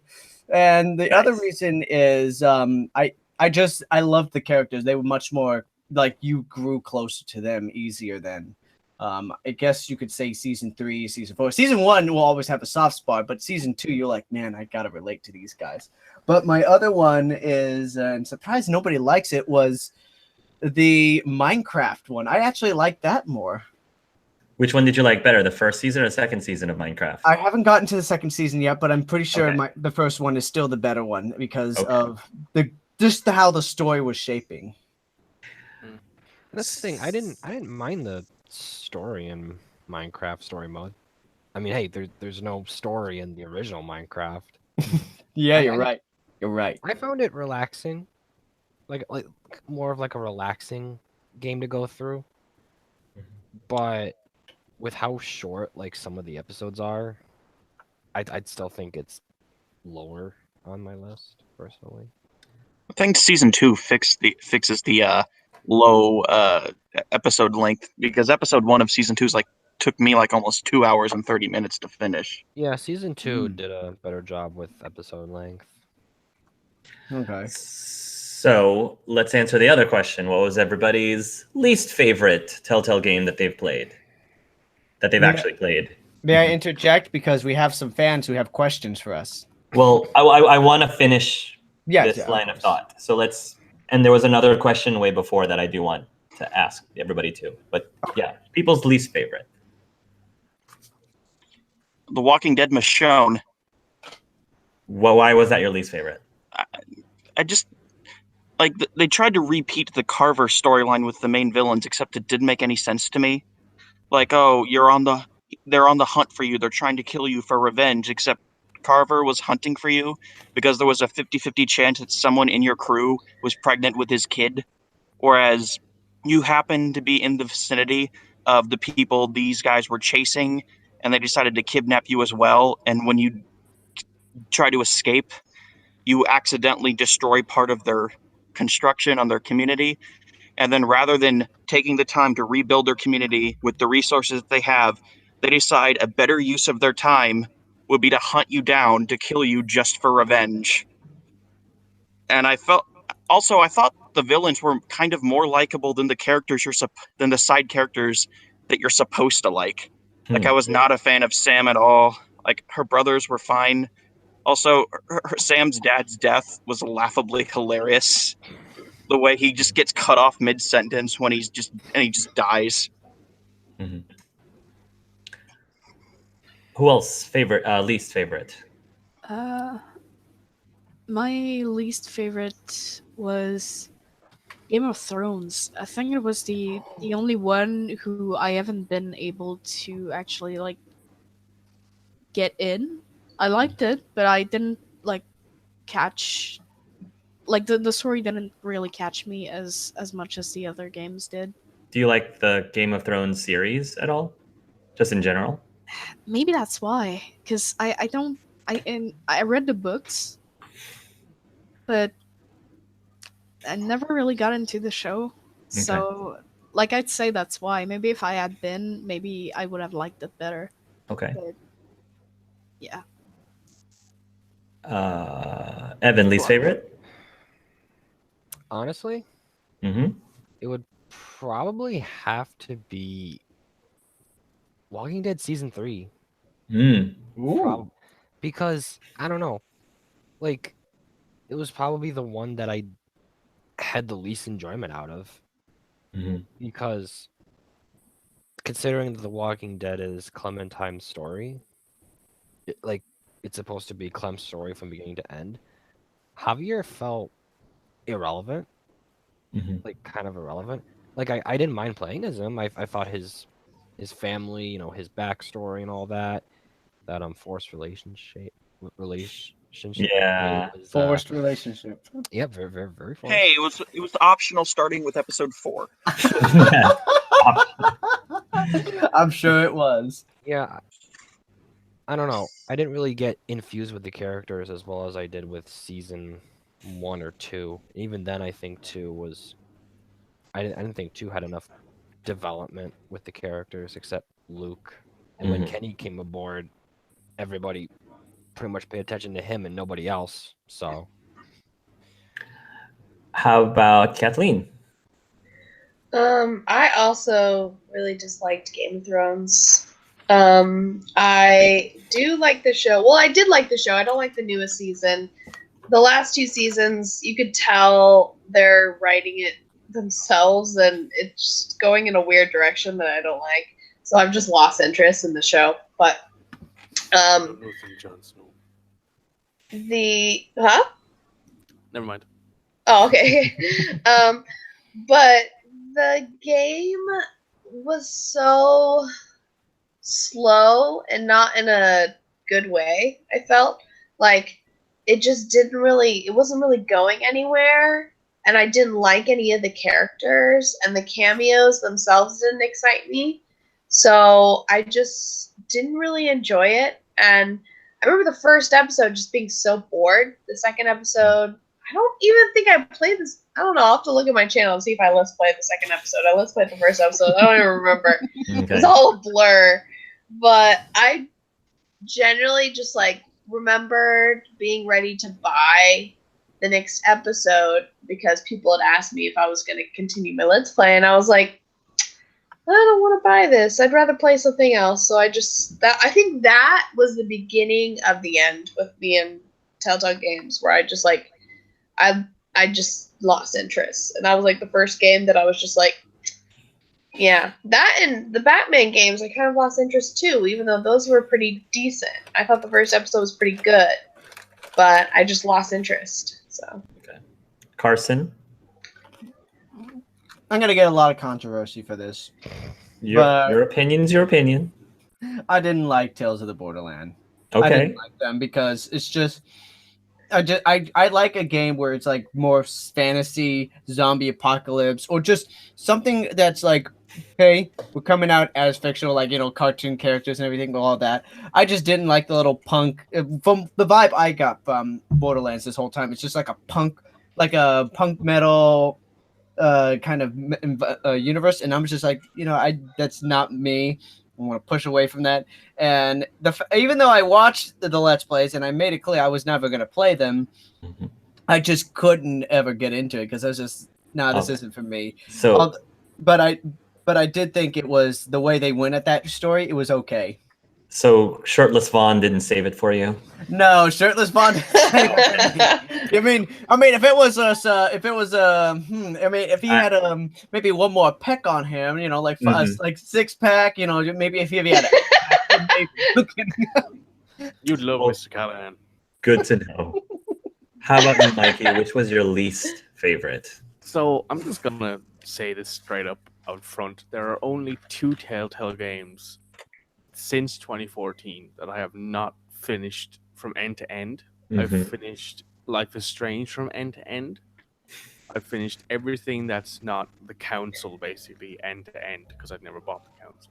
But to bring it all to a roundabout way, the 2 games I haven't finished are Guardians of the Galaxy and Batman Season 2. Okay. That's it. Play Batman Season 2. Don't bother with Guardians. Yeah. I kind of already own it, so let me get that platinum Too trophy. little, too late. Basically, I'm gonna say that my least favorite, and it's one that we haven't talked about because it's just not really all that mentionable, is Guardians of the Galaxy. Because as good as Scotty Boy is, as good as the cast is, as good as Scott Porter. Yeah, Mr. Porter, as good as all that is. He's no Chris Pratt. Yeah. He does a good job, but that's the thing, right? Back then, Guardians of the Galaxy Volume 1 just come out, Volume 2 was about to release. That was the whole shtick. That was the whole thing, you know. Guardians of the Galaxy Telltale series was coming out just before, I think Episode 1 came out just before Volume 2, and it just didn't resonate with me. Like, the movies I enjoyed a lot more than the actual Telltale game. Star-Lord and his mom was interesting. Mantis was interesting in a way, but most of the time I was just like, I'm here for the 80s music. That was basically it. I was there for the music from my childhood, and most of the rest of it was boring. Batman Season 2 I haven't finished because I just didn't find time when it came out, and I'll probably finish it sooner or later because I actually enjoyed it. And when it comes to games I finished that I enjoyed the least, it is definitely, undoubtedly, Game of Thrones at the bottom, because I felt like your choices in that game mattered next to nothing. Everything always ended up at the same at the end of the day. So I felt like that was probably the worst one, just for that reason alone. though it's definitely Guardians of the Galaxy when it comes to straight up quality of game. At least, Game of Thrones was fun and Jon Snow was actually interesting because I like Jon Snow. He's my favorite character.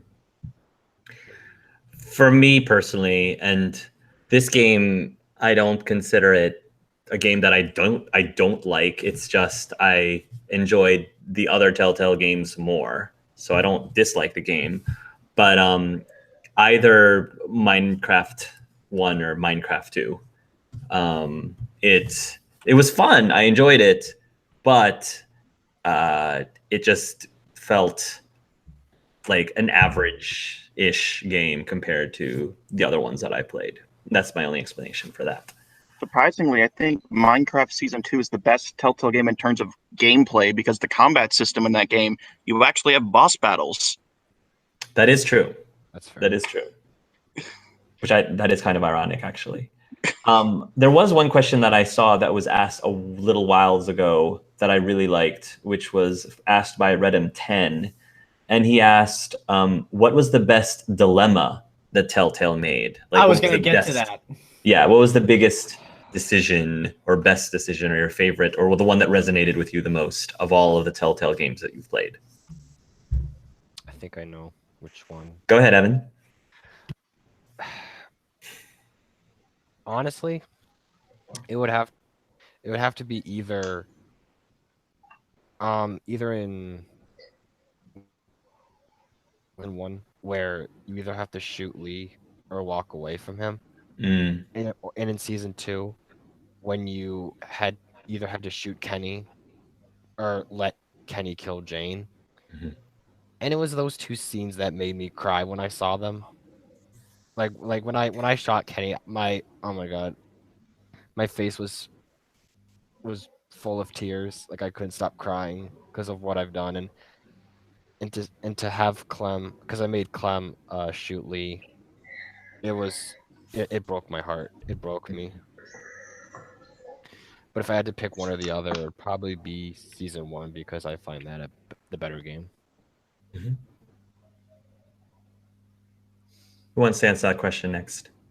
So there are a few options here for me. Can you keep it to 2 or less? 2 or less. 3. I'll say 3 or less. 3 or So less. there's the options Evan has already given, which are given. Okay, that's fair. Asher or Roderick in Game of Thrones was Yes! actually a genuine option that I felt. I loved Asher so much with his beard and his badass attitude and, his general, I can kill anyone I come up against. I'm the baddest son bitch on this continent sort of style that I had to him. I loved him so much, but he was such a sweetheart at the end of the day too. And Roderick, he's just a straight up survivor. I love the man. But it was just so hard to choose between the two of them because they go down in such a heroic way, either way. And legitimately, I think that was the moment where I wouldn't say Telltale peaked, but I would say that Game of Thrones undecidedly peaked right then and there. And I'll give you another one. The Wolf Among Us tearing off Glenn's arm or not. I don't know Gwen. if you remember. Gwen. I think it might have been Gwen or whatever, the troll in the second episode. Yes. You can decide to tear off his arm or not, and I wanted to. I felt like that was a turning point for Big B. He could be an enforcer, some sort of meat muscle. I'll tear your arm off and punish you for disobeying me kind of sheriff. The Iron Fist sheriff, or the legitimate, I want to do what's right. I want to be a good guy. I want people to be able to know that I won't kill them just for them doing, for pickpocketing somebody or whatever. I'm not going to take off your 2 fingers because you pickpocketed $10 out of my wallet. That kind of way. I feel like that was a genuine turning point for Big B in a way. So there's my 2 choices. Who wants to go next? I'll go. in order to avoid repeating what other people said, I'll bring up two different ones. Okay. In Walking Dead season 2, stay at Wellington or leave Wellington with Kenny. Or in The Walking Dead season 3, shoot Conrad or accept Conrad's plan for Clementine as a hostage. You son of a gun! You took the one I wanted to say.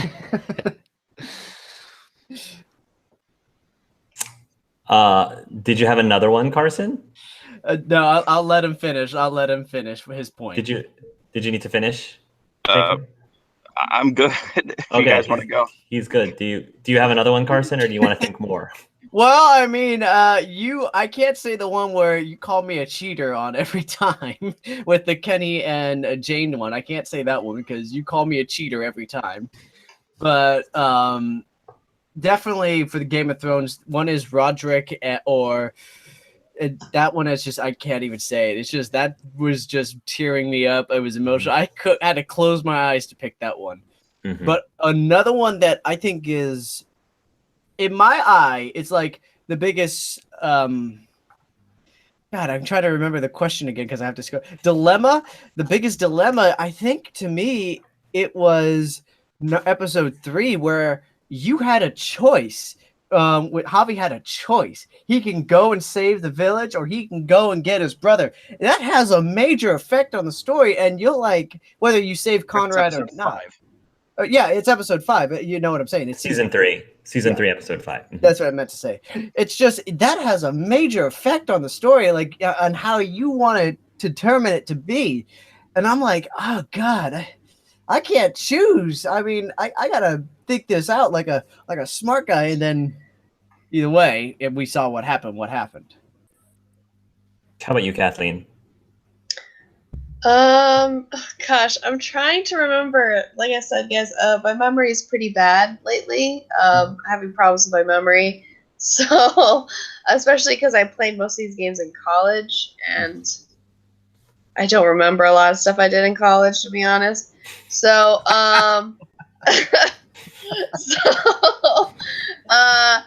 I would say probably I would agree with the last decision from the first season of The Walking Dead. The decision to leave Lee or not was really hard, and that's one that I can actually remember as being really hard, and just really emotional. Yeah, and for some reason I remember, I know that you don't really get an option of whether or not to do this, but like giving Clementine stitches, or her giving herself stitches, that's another thing that always really stuck out, because like she's just this little kid and she has to go through this experience by herself, and it's just, I really sympathize with her, and it's just so unfair that she has to do all this like crap by herself. And I remember that just being a really sad experience, and that really sticking out to me about how strong she is, how strong-willed she is to do that. Yeah, even though it's not really an option, but that stuck out to me. So still not bitten. How about Kiwi? It's really tough. There are a lot that I could say. I think from season 1 would be from The Walking Dead season 1. I mean, would be the choice to either, well, in episode 2 when you find the car trunk that is full of stuff, basically choosing whether or not you will take stuff or not was really hard to me, because you have to understand that this was someone's stuff, or that you might not make it if you don't decide to take stuff too. From the same episode, I think something that resonated with me that was maybe not really a choice, that it wasn't a choice that was hard, it was a scene in general, was Larry's heart attack in the in the freezer, because it's just that no matter what you do, Kenny's gonna kill him, whether or not you help. Kenny or you help Lily saving her dad. I think it was hard to and one that really marked me from season 2 was the choice to cut Sarita's arm off or to I don't was it just like helping her out or the Cut her arm off or kill the walker. yeah, that was it. So that too was tough because no matter what you do, she's not gonna make it out. So it was really tough. I had a tough time with that one. Just remember, for season 1, episode 2, you got to make it for dinner. So, in order to not repeat what anybody's ever has said already, because I think I agree that at least for me, the hardest decision was the Game of Thrones Roderick versus Asher. The more fun dilemma that resonates in my head, especially because of the subject matter, is choosing to sit at lunch with Kenny or sit at lunch with Luke. Oh, no. That decision just popped in my head because Oh, no. it was kind of obvious to everyone watching, like, who I was going to pick. But what I thought was really amusing was it just felt so middle school. It felt like, really? Like, you know, when I choose one, the other one's like giving me that middle school, oh, well, you're not sitting with me. Oh, I'm like, what the heck? So I don't know. Now just divided, if you will. Right. It's like, we're not, like, Invite him over. Oh, God. like Clementine. I understand the Clementine's probably of that age, but I'm like, you two are adults. I think it was really amusing. The reactions. Either the reactions or Grown-ass the man other person. acting like you're 12. Yes, I think you're 12. So that one resonates with me. But I guess another one that isn't like is more tragic, more of a tragic dilemma. It also goes back to, for me, the very first episode of season 1 when you're choosing between Doug and Carly, because I had not played. That was my first time experiencing this type of game with Telltale, and that decision kind of set the tone for me for the rest of the experience of season 1, because, you know, many of us, like we said, started playing Telltale games with Walking Dead season 1, and we had decisions along the way, but that was like the major decision that felt, at the time at least, was a huge decision that mattered, and at least it ended up mattering for the next episode and a half. But that will probably be still the most memorable one for me, is choosing Doug over Carly or vice versa. So Surprised no one mentioned save Ben or let Ben go. We don't ever That's a big talk one, about Ben. We don't ever talk about Ben. We always try, Ben. Poor kid, though. I mean, he was, even though the model wasn't all that good, he was, if I remember well, he was a high school kid, so Yeah. he was pretty Yeah, he young was. still. He was 17. Yeah. I mean, Clem is 16 or 17 now, so she's the same age as him. they're very different people. Yeah. Yeah, very clear. Very different I people. mean, one of them kind of grew up in the apocalypse, while the other one was very naive, and you could decide which one was which. I think the one scene that marked me about Ben was the one scene when he's actually talking back to Kenny about how at least Kenny knows what happened to his family. Ben has no idea. He was away from his family. He doesn't know if his little sister survived. He doesn't know if his parents died or not. For a kid that age, it has to be pretty traumatizing. Yeah. I find it interesting. I remember the writer for episode 4 of season 1, Gary Whitta, said something to the effect of, when we were doing play testing, too many people saved Ben, and so because of that, they went back and rewrote Ben's character and added in the scene at the beginning where he leaves Clem to the walkers, just so you can have more of an argument to drop him. Mm. And And apparently there was unused dialogue where after you make the decision to drop Ben, he goes, "Thank you, Lee," as walkers eat him. Interesting. Wow. Oh, that's so sad. I mean, in a way, Ouch. Ben did get Carly / Doug. I'm sorry for laughing. So Thanks, Lee, for letting That me was Lily, get though. my walkers.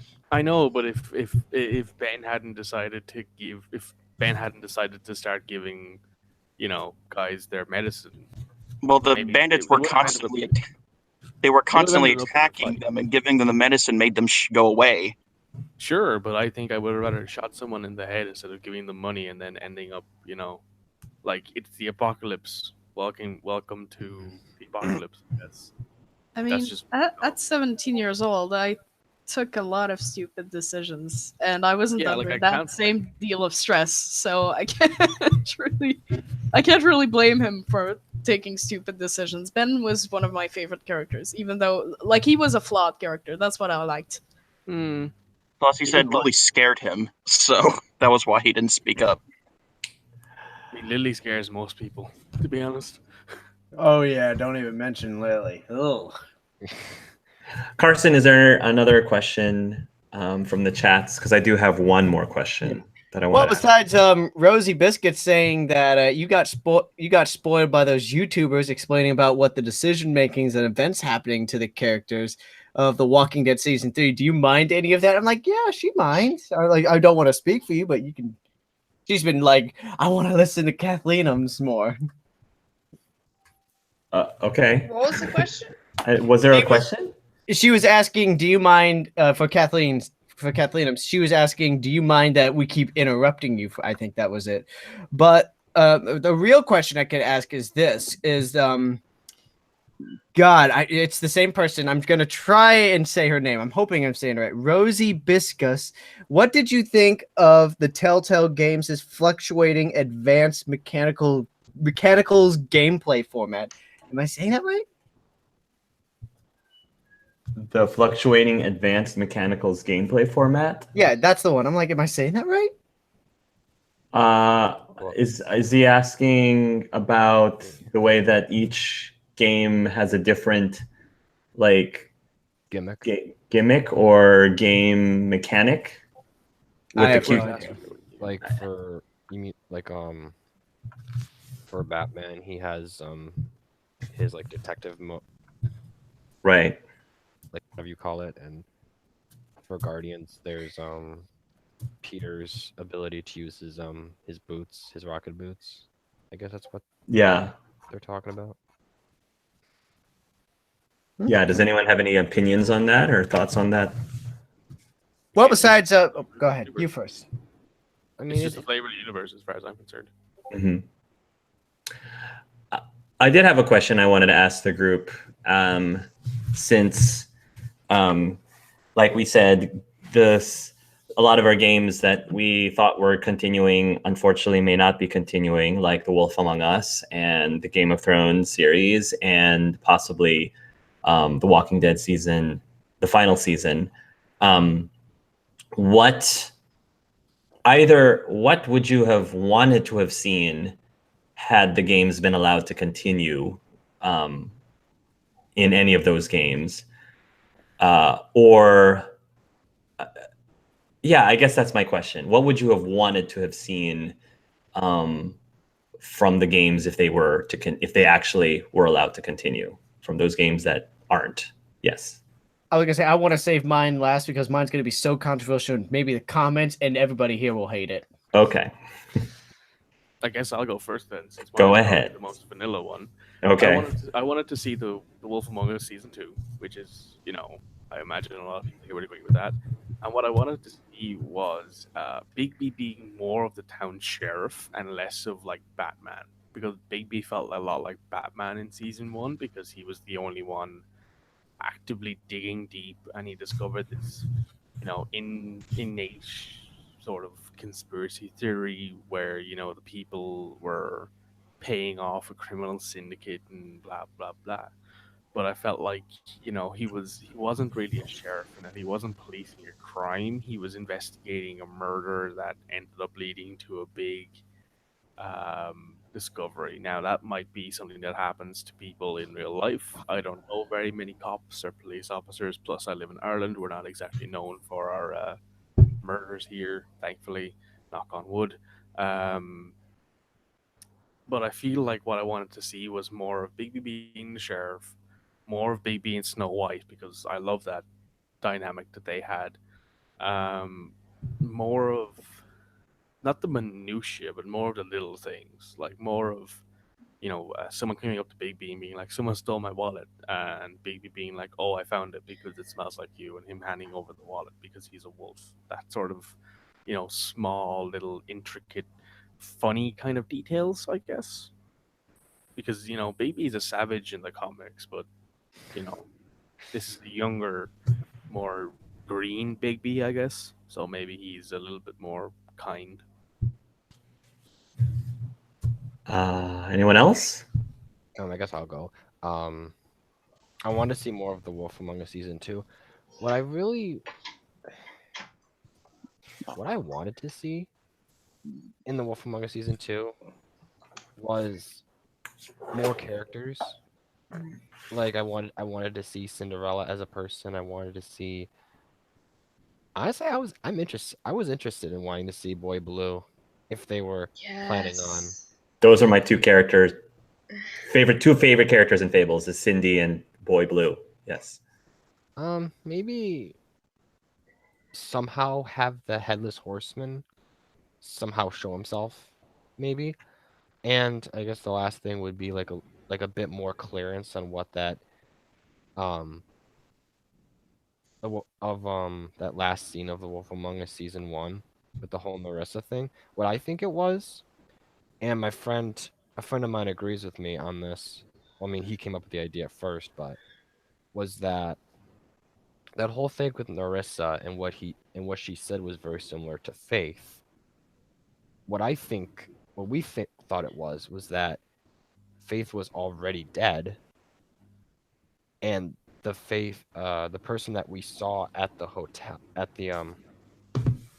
Toad's apartment when who was with the woodsman was actually Narissa in like glamored to look like Faith. And if you think about it, it makes some sense in a way.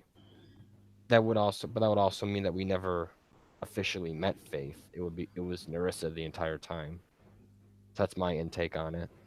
Well, Telltale already confirmed that season 2 of Wolf Among Us wasn't going to address that Narissa thing, was going to be its own thing. Really? Yeah. Sucks. But still, would have liked to see those characters if they were to show themselves in season 2. I was looking forward to Game of Thrones season 2. Because like episode 6 had so many let's be honest, the first 5 episodes of Game of Thrones did the absolute worst job at pretending that your choices mattered. But then episode 6 turned that around because there were so many little branching paths that you don't even know unless you look it up. Like I remember, in the first episode, you make a choice to either who do you trust the most to be your sentinel or something, and the person you don't pick to be sentinel ends up being revealed to be the traitor. And then you have a choice among that to either kill the traitor or spare the traitor. But then in episode 6, the in-game codex reveals that if the traitor was spared, that somehow means that the sentinel dies in battle. But if you killed the traitor, the sentinel lives. And so little stuff like that, I'm like, how would that affect season 2 if it were to be made?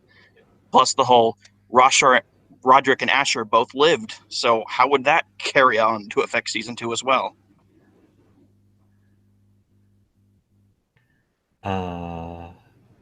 Kiwi, do you want to answer that question? I'm gonna be really honest here. I have no idea what I would want from all of the other games from The Wolf Among Us. I have no idea what I would want because I like to be surprised, and I honestly don't think much about things that could have been. But one thing that I would have liked to see from the from the the final season of The Walking Dead was well, it was mostly because of the stream I watched, your stream, where well, 10 mentions something about at some point the cycle ending and the walkers like going away for good, and like it probably would not have happened in the final season. But another thing I thought was just imagining, like, from with what we saw in the opening, like the flowers growing on the corpses, and the nurse that we end up finding in the greenhouse with all of the flowers growing all around her. I found there was something like really morbidly beautiful with that, and if the walkers are to be gone one day, that's how I would like to see them go. Like, Okay.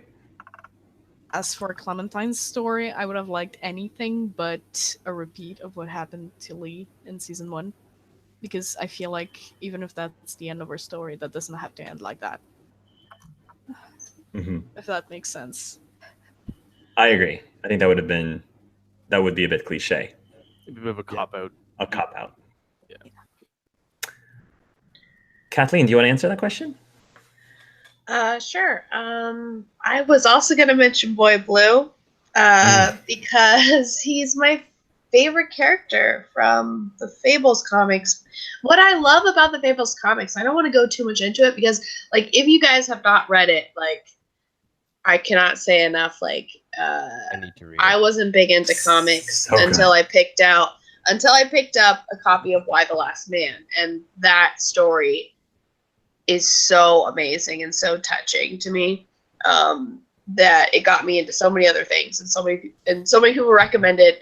A college friend of mine, let me borrow all of his Fables comics, and I ended up buying them eventually. Although they're all in America now, so I don't have them. But anyways, but the beautiful thing about the Fables comics is that the weakest characters are actually the characters with the most potential. The characters that are seemingly defenseless and seemingly have no gifts or talents, like, they're the ones that really end up becoming extraordinary and having the most importance to the plot, and they become powerful. And I think that's just, like, kind of a beautiful thing about Fables, is that, like, these characters that you think are so weak are actually have so much potential, and that's why I love Boy Blue so much. And I guess all the things I love about Fables would happen later on, so I don't know how that would work with the storyline.